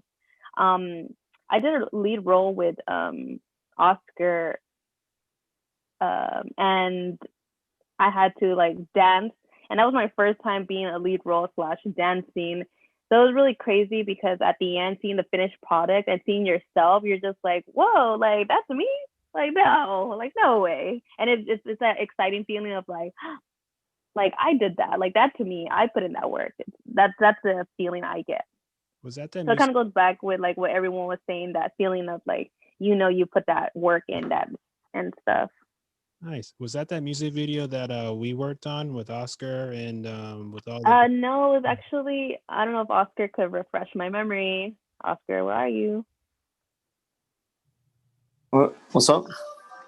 Which one? What was the artist name that at the last minute they need me to be the lead role with the car? The land one, or The Latin one, yeah. his name is O Plus. Yeah, O Plus. I did that one. The video hasn't came out, but from what I've seen, I'm like, oh my god, I'm excited. Nice. All right, Oscar. So, yeah, it's all about like creating art, and every time, trying to make a better, like I'm always trying to make a better music video than my last one. So, when I do get like these artists like that are, pretty up there, and like they have like a bigger budget, so it's like oh, maybe I can do like some crazy stuff, so that's always fun for me. But yeah, it's just crazy, because you never know like who you're gonna meet. Like me and Ray, for example, like we were shooting a music video, and one of the models knew the actress Taryn Manning, which was she came out on 8 Mile, Hustle and Flow, and she was on Orange is the New Black. And like, who would have expected like oh snap, like I was gonna meet her, and so the model, like, she was like, oh yeah, I have this friend, and then she introduced us to Taryn, and then Taryn was like, oh, you guys want to shoot in my house? So like we got to shoot at her house, so it was pretty cool. Like she was like showing us her Emmys and all that. But yeah, it's little moments like that, I guess, that make it a little exciting. Yeah, I remember that moment. I was with my friend Andrew, and then like since you guys were in Palm Springs, we couldn't go with you, but I definitely regretted not like going with you guys on that one. Yeah. All right, Jason. Oh wait, Oscar, actually one more thing. I remember you actually went on to a trip to Atlanta for a music video. How was that? Yeah, it was cool. We got to go to Atlanta. We shot a music video out there. And we came back. Never been to Atlanta, so it was my first time. And then I'm always I love to go to new places. Check them out. You only live once. Right. That's right. All right, Jason. Sorry about that. Now we're gonna go on to you now. Okay. So one of the things that I love about doing this, pretty much, I'm really big into the art side of it. And so telling the story and making people believe into your ideas and into your vision, and making people have an emotional attachment to what's going on. Like when you think about certain movies like Inception or The Matrix, it automatically gives you a feeling like, oh, how cool it was, or how interesting it looked, or it can be an inspiration. So I love to put that kind of effort in to make you believe whatever we're presenting. So I'm definitely into that because I feel like that's what connects you to video in particular, or music videos or commercials, or it doesn't matter. As long as you fall into it and you can believe the world that they're creating, I say bravo, because you're tapping into somebody's emotions. Um, the other part is, you do get to travel. I always like, getting good PC and being able to spend extra money wherever I want, or whatever the case may be. It's like got a lot of cool perks because when production is paying for your food and you don't have a cap, you can eat well.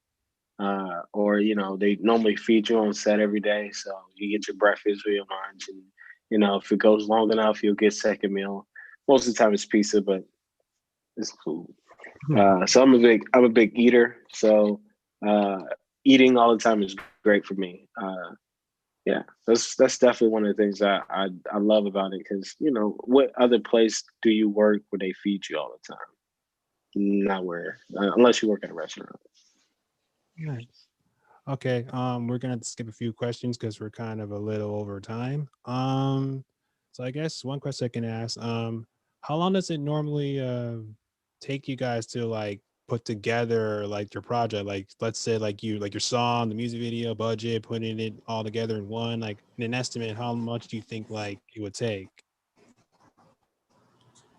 Like as for songs or music videos, or like both? Uh well, since like songs and music video are the same thing, like putting it all together and like in general, like what's unique like the estimate, like how long it usually takes you guys, or for some of It's a you? very complex question because there's some songs that I drop in like one night and then I mix and master it like the next day because I'm really feeling it. And there's some songs that I sleep on, you know what I mean? So like I'll produce it, I'll write it, and then I won't record it for like months and shit. And then I won't come up with a video for it till like years later. But like I would say a song on average, man, it takes me about like one song, probably like a week, including like the writing, the recording, and the mixing and mastering. Now, for the music video, I try to plan it about at least 30 days in advance. So, like, I think the sooner the better. So you have more time to get a good cast together. So you have good time to get your crew together. So I would say, like, for the music video, yeah, we usually spend about anywhere from like 7 to like 12 hours on the music video, and I spent about like the month before it. I spent about a month before it just planning it. So from the time that I plan it to the time that the music video is edited, that's about like I would say a good like 2.5, 3 months maybe. Sometimes a little longer, you know what I mean? But for a music video. All right. Oh yeah, bro, that's right. All right. There he is. All right. Going got to use that. All right, Joey. What about for you? I mean, I guess it depends on the project. Like, I've done it where we've done maybe like a couple days of pre-pro. Like I've done like one take music videos. So those aren't like the hardest to edit. So that the post-production end doesn't take that long. And it's basically one day because it's one take. And then, you get a couple good takes just for safety. But like those don't usually take long. But I'm also currently working on one that's probably been the longest I've ever worked on a video. Took like a month or month and a half to pre-produce. And then right when we were going to shoot it, quarantine happened. So a lot of replanning on stuff. And it was like 3 nights, 2 days. And then like we had to do photo shoots to add into it because we had a 35 millimeter photographer that we needed to do specific shots for. And with that going on, plus like, everything going on with COVID, and then we got into post-production, I want to say July, and we're still in post right now. We're getting close to the end, but like scheduling is, because this is more independent, scheduling is a lot harder with everything going on. So it could be damn near a year, but I doubt it. I'm hoping for next month. Yeah. Projects can be delayed with this whole type of thing. So Eileen, I guess it's in terms of like production things and it's kind of not in the way, but like how long would it normally take for you to like get ready for a music video? You're just like, oh, I got chosen, and what should I wear? I mean, I know production basically gives you like things to wear and stuff, but like how do you like I mean like that? Oh, that's hard. Okay, so sometimes they'll tell me, days before, so I have time to get ready. Usually it'll take me like 2 hours or so. But if they tell me, sometimes I get chosen maybe like 2 hours before the actual gig, and I'm like, oh my gosh. So I'll do the best I can to get ready within an hour and a half, the most, or an hour. But other than that, Not gonna lie, Eileen yeah, has not helped gonna. us on a couple tight ones. Hey, Yeah, like we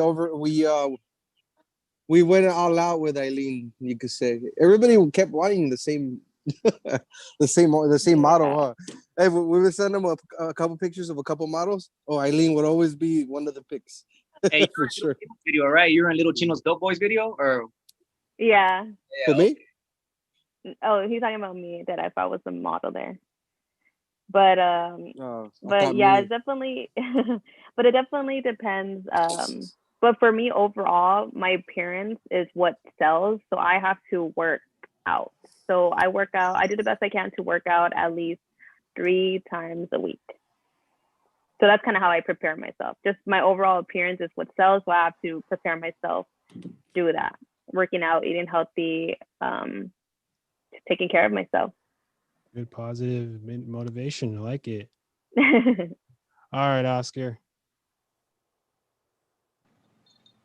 Well, like I always like to prepare and stuff, so I always like there at least a week or whatever, to listen to the song and get ideas and you know look at the locations and know what I'm gonna do. But it's not always like that, and Angel can talk more about it. But there's been times where like the Hey, gig is fool. the same Hey, day. hey, fool. We have a music video tonight. Get ready. Ah, fuck. Like it's gonna be another one of those days. Yeah, so it's like the same day, so I got like 1 hour to prepare, and also Same. And then they'll hit me up like, oh, Eileen, are you available? And I'm like, oh my gosh, okay, fine. And then I get Yeah, ready within an yeah, hour. yeah. Eileen comes, her eyelashes hanging, like she's running. Like, nah, I'm playing. Yeah, exactly. Fucking with you. She comes out yeah, dope. Look, Wait, and I need to like fucking lose. I need to lose weight. For I look like a fucking melted marshmallow. orale, Marcos is on. What's up, fool? What I've been on? This is I was just eating. all right. What you eating? Oscar, are you still continuing with your Camarones, güey. story or no, on to Jason?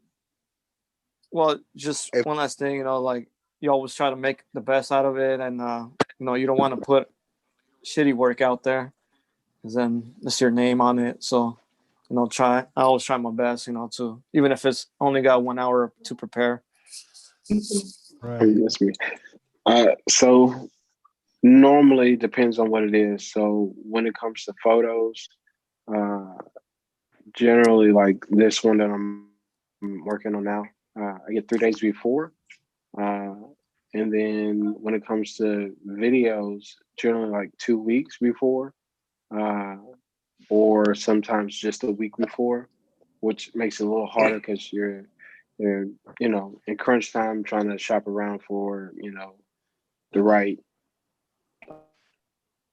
looks and the right props and stuff for the video or commercial. And sometimes it's just the day before, which is a lot harder, as y'all know. But generally, I get a decent amount of time to work on stuff, and the beginning to end, it always just depends on the editing and when they want to release stuff. It's like commercials. Generally, you do a commercial, and then they'll take like maybe 2 months to come out, and sometimes it's even faster. Like one of the fastest thing I worked on I worked on a Beyonce music video, and it was out the next week, which is unheard of because we were shooting film, and the whole entire thing was shot in film. And so for it to come out the next week was just mind blowing because it was a lot of footage. Oh, you guys were on a good one that week, huh? Oh yeah, we was getting paid, so fucking look, week. I can never complain when we getting paid. Yeah, of course. They must have spent a lot of time, like right away, processing the film. That's crazy. Yeah, like I said, a week. I've never seen somebody shoot as much as we shot and get it done, and on TV. Oh, it's Beyonce's team, so I'm not surprised that they're able to do it. Yeah, everybody was solid. It was like a super solid team. Like, I mean, when we was moving, we moved. We had a whole bunch of locations, and it was like, get it, got it, done. Like, it was definitely no time to do anything other than work. Oh yeah. Cool. So we're actually gonna do one last question, and then we're gonna move on to a different segment. Since you guys have met each other, what personal advice would you like give one another to like encourage, or like what things they feel like can improve on your end, on your guys' end? What advice would you give to Oscar needs to be more bossy. Yeah. Yeah. Just Good job, though, bro. You're the boss, right? all right. But, yeah. Anyone have any advice for each other, or you good? Teamwork, bro. Really? Teamwork. Yeah, Marcos, you gotta lose some weight, bro. I'm fucking with you, bro. I do, fool. I do. That's why. I do. I seen the last video I did with JC. I fucking look fat as fuck, fool. The camera adds 10 pounds, bro. Eileen's laughing. Has she seen it? Yeah, I've seen it. Oh, you did it. Look, Eileen, no makeup. No makeup, Eileen. She don't look like her. You want me to go? Oh. She don't look like her. She look like she a seventh grader. Normal. I know I look young. Is that the only advice I got for because I don't really know anybody other than Obi, but is stick with it, work hard at it, do your best, and really say fuck what anybody else gotta say, because at the end of the day, it's your work, you did it. Be proud of what you did. I can't tell you how many projects I done worked on that never seen the light of day. How many other projects I know people worked on and never seen the light of day. So when you complete something, celebrate it, because it's totally worth it. Because at the end of the day, you're doing something that nobody else can do. Because if they was doing it, they would have done it already. So just take pride in what you do. Know your worth too. You gotta know your worth, man. Like you were saying earlier, man. So I feel you on that. Nice. Hey, I like the work. I like Oscar's little crew. I like being part of it. So I got nothing to say. He got everything. He got everything on lockdown. He got the models. Hey, what about me, bro? What about me? Fool, will you let me finish, dog? I'm fucking with you, dog. You got. All right, so. Hey, fool. Hey, I bet. Hey, wait. You guys should never party with Classic after a video. I'll give you that advice. All right. We almost got hit. Yeah, I heard we almost got hit by a train. We almost got hit by a train. This went on the wrong lane. All right. We're gonna do a segment for a Q&A that I reached out to some people. But for those of you who want to like are leaving or anything, you can leave anytime. I guess there's one thing before you go. Where can people follow you guys if they want to seek out advice, or basically just want to just like work with you? So we'll go from like top to bottom as yeah, you can find me anywhere, man. Find me anywhere. Google me. I at m.c.infinite is my IG. Spotify MC Infinite. Everywhere else MC Infinite. YouTube Ray Castro. And I need to get your guys' YouTubes too, man. I want to check your guys' stuff out. So make sure I get that. Hey, but it's really hard to get a hold of Oscar and Ray. They take forever to reply. Hey, man, I try, bro. I try, man. All right, Joey, where can they find you? Probably the best is Instagram. It's at Joey Bedford, BEDFID Harrison _DP.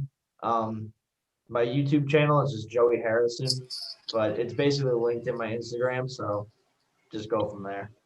Hey, Joey. Yeah. What's your preferred camera to shoot with? Ooh, I don't know, because I just got a new camera today that Nice. I'm about What to you do. It is I'm about to pull it out. The Kinfinity Mavo Pro LF. Oh, that looks fully rigged. Yeah. It's doing its maiden voyage tomorrow. It Looks like looks a gun. it like to me it resembles, it's like a baby Alexa. Nice. Nice. But of course that all depends on the lens that you get. So it's yeah, very important. Oscar recently got jumped on the Black Magic train. Oh, I got Black that. Magic. Black Magic's no joke, man. Either. Yeah, I got the 6K too. Oh, that was nice. Beautiful. We got the 4K. Oh yeah, I definitely think about upgrading the 6K, especially Got an like 8-bar. now, especially for music videos, because like they're all diving into like VFX more and more. Yeah. So having that 6K shooting in RAW, you got so much room for like visual effects and stuff like that. You ever shot with the 4K? No, I've only like I just immediately got the 6K. Like Yeah. I was shooting Sony, and Yeah. then the 6K came out, and I was just like, I got to upgrade, so let me grab that. But I heard there's really no difference outside of just like it's 4K instead of 6K. The 4K looks really 6K. The 6K actually looks really sharp. Mm-hmm. Oh yeah. You got to soften it a little bit with a filter, and that's it. And it's a killer. It's a killer. Whatever lens it is, you know. But make sure you get a little filter for it to soften it, because it's 6K, bro. It's like some other shit, you know. Pro Mist. I love shooting on Pro Mist. Yeah. Once you put that filter, that's it. Game over, man. Camera. You won't notice the difference between the Rare, the Alexa, none of that. It's look identical, basically. So Eileen, where can they find you at? You guys can find me at Instagram at Eileen Bin Money, AILEEN Bin Money. Okay. Oscar, where can they find you? Mine is OZ. No, sorry. OSZK. Come on, Oscar. OSZKARROME. If you guys can what was that again, your if you guys can type in your Instagram so I can follow you guys, that'll be great. Just send it to everybody so they all can get it. All right, Jason, where can they follow you? Oh, this is tight. You can do that. All right, easy. Just hit me on my Instagram. Director Jason. Just that simple. Okay. Director Jason. Ooh. Angel, where can they find you? The Classics 96, THECLASSICS, and 96.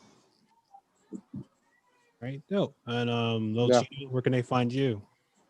At the Real Little Chino on Instagram. All right, sounds good. All right, so we're now gonna move on to like the Q&A. I reached out to a couple of people, so be prepared. Some questions could be either specifically positioned on a certain person, like a camera person on stuff, but yeah, they're pretty fast, but we'll just see if we can go through it. Like I'll probably have to cut some because like we're kind of over time. I'm supposed to do like yeah. Okay, so I showed up late. Yeah, it's okay. It's all good. I mean, this is like kind of a beta, but like we're just still recording and everything. But all right. So the first question comes all the way from Nigeria. His name is Ajax Smiths. He asked, "How do you feel about rap, pop, and hip hop and urban music genre has evolved since you guys were young? Do you guys follow the old ways, like in the 80s and the 90s of rapping, or do you guys stick with the new ways? What do you guys feel about that?" Oh, it's completely different now. Back then it was pure black rappers and maybe like one white rapper and like. You're wrong. Wrong. Now it's everybody's rapping. Every race, basically every race is rapping. From what I see, who I work with, every single race. Everybody's trying to become a rapper nowadays. Back in the day, you only used to see. I'm wrong. All right, you tell me. All right. There's a lot of 90s rappers that are Mexican and Chicanos. Control Machete, Cartel de Santa, way. That's two. Kid Frost, Proper Dos, Brownside. Those are groups, and those groups got at least 10 rappers, way. Hey, you wanna know what I feel, man? I feel like rap and hip hop music, bro, is overproduced nowadays, bro. It's not as raw as it used to be. And like part of hip hop and part of rap is being raw, you know what I mean? So like everyone now, bro, they want to throw that auto tune on, bro. You know what I mean? There's nothing wrong with that. I don't like autotune. I don't like autotune because what about if we do a show tomorrow, dog? I'm not gonna sound like what I sound on YouTube. I'm not gonna sound the same. Fool, I go to the store and people fucking recognize my voice, but they don't recognize me because I look way different. Cause I look fatter and shit. Bro, I feel you on that. But they recognize your voice, for like, you know. Yeah. But I think rap, it doesn't. I think rap just gotta be on filter, you know. Rap raw, bro, straight raw. Like don't be scared to say fuck this, fuck her, fuck him, and fuck everybody. Nowadays they try to put like basic words that don't hurt nobody, that don't hurt nobody's feelings. Feel you on that. Yeah. They back in back in the day in the early 2000s and 90s, fucking rap was straight fucking gangster shit. Now it's just a bunch of junkies rapping. They're all, you know, everybody's talking about popping pills and sipping lean and whatnot. Food fucking just rapping about being junkies. Totally. Yeah. All right. Yeah, definitely the message has changed. The message is definitely not the same that it used to be. Although we still got a few great artists out there that put out some really dope music. You got your what do you guys J. think of Cole's 6ix9ine? and your Kendrick Lamar's. What's your guys' opinion on 6ix9ine? What do you guys think of that guy? My opinion on 6ix9ine, when he came out, he went with all he had, fool. That's why he blew up, because he was not scared to say fuck this, fuck that. But when the consequence came, he was. Yeah, I do feel like music like today, like how it was in the 90s, how we all grew up, we could just say a bunch of things, but like while we were saying things today, it's like you got to be careful in what you're saying, because you can either be in huge trouble for it. That's how it is. All right, we're gonna move on to the second question. So this comes from all the way from Uganda. His name is Juwewa David Collins. This is a camera specific type of question. How many camera shots should be considered, and how many cameras should be on set when a music video is taking place? What was that first thing you said? Camera shocks? Yeah, he says how many camera shots should be considered. Like how many shots should be shots. Yeah. Oh, okay. Well, it just depends. Like, what is the story? You know what I mean? Because if it's the story is about you, like a timeline, and you waking up and doing this and doing that, then those all have their shots. And if it's like just a club scene or whatever, you know, as many shots as you want. It's just, you know, make it be something. Just don't be shooting to be shooting. Shoot something that's just worth watching. So I think that's what's most important. I'd agree with that. Like, I mean, I've done the typical, like, you know, handful of locations, you know, get different shots, but like I've mainly worked on like more artistic style music videos.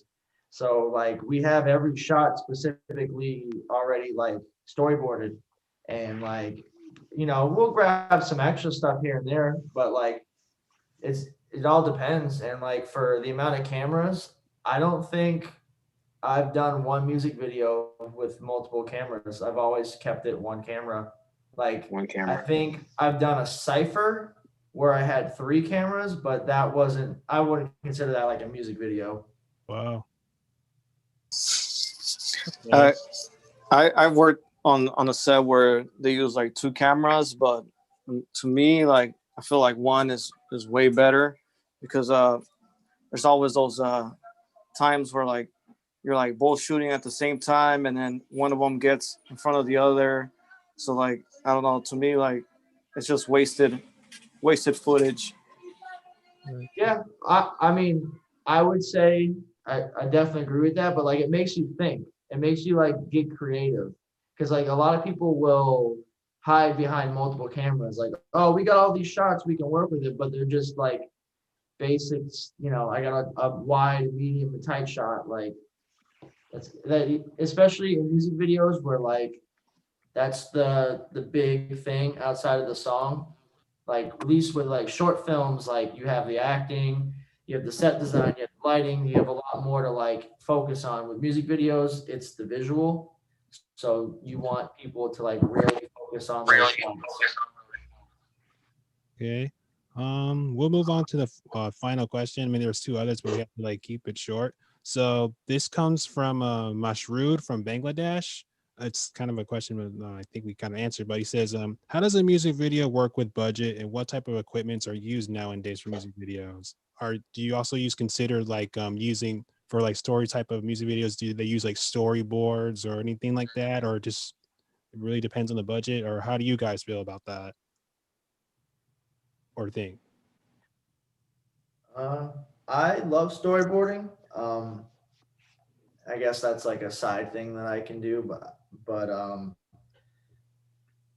I guess yeah, it all depends. Like of course, like if someone's coming up to you and like, yeah, I want to be in the club and like this and that, I'm not storyboarding for that. We're just gonna figure out lighting and then just get shots from that. But like if we're diving in artistically, storyboarding is definitely a key, at least as a cinematographer. That way you can like actually get meaning behind your shots and stuff like that.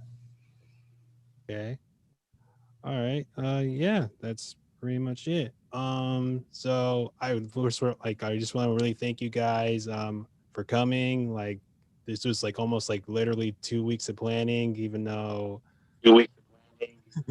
I'm sorry, but yeah, I just really want to thank you guys. I feel like this would be great for young people out there or anyone else that want in the industry. But I'm really bad at goodbyes. But I just want to thank you. Yeah, just thanks for being aboard and yeah. Thanks for having us, bro. Thanks for having us, man. This All was right. awesome. That was fun. Thanks for having us. Thanks, Nice guys. meeting you guys, man. Nice meeting you guys. Nice Hey, meeting you. nice meeting you all. Stay in touch, y'all. For sure. Wait.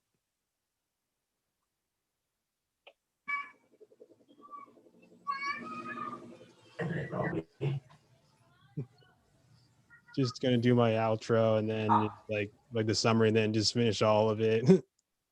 But yeah, just kind of wait for everyone to leave. All right, bye. All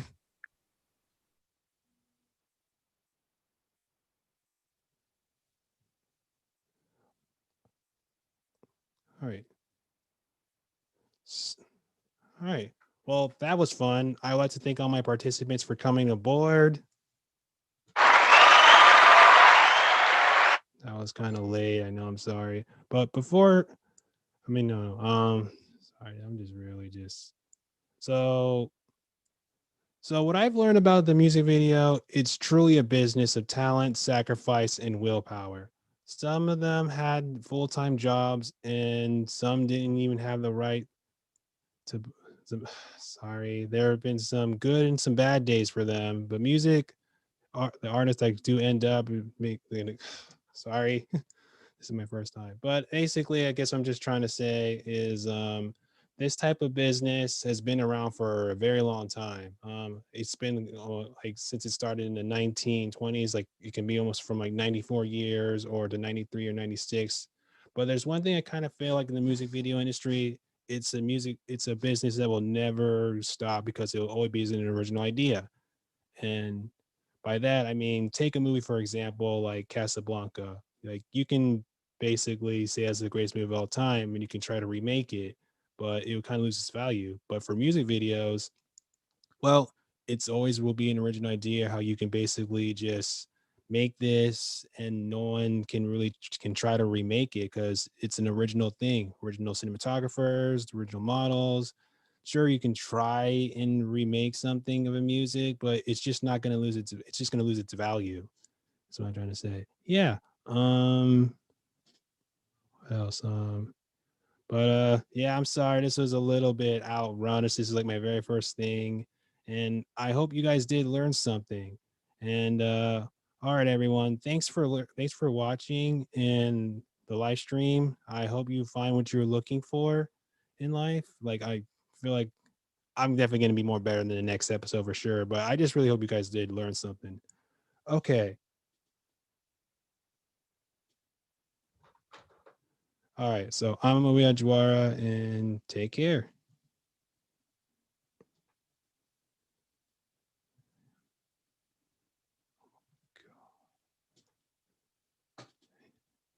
Hey everyone, thanks for sticking around. I hope you learned something and you passed some good time. If you ever want to be informed in future episodes, check out our Twitter page, which is at exactlyjobs at Twitter. For now, I'm just going to sort through my crazy schedule, but I feel like this just keeps on going.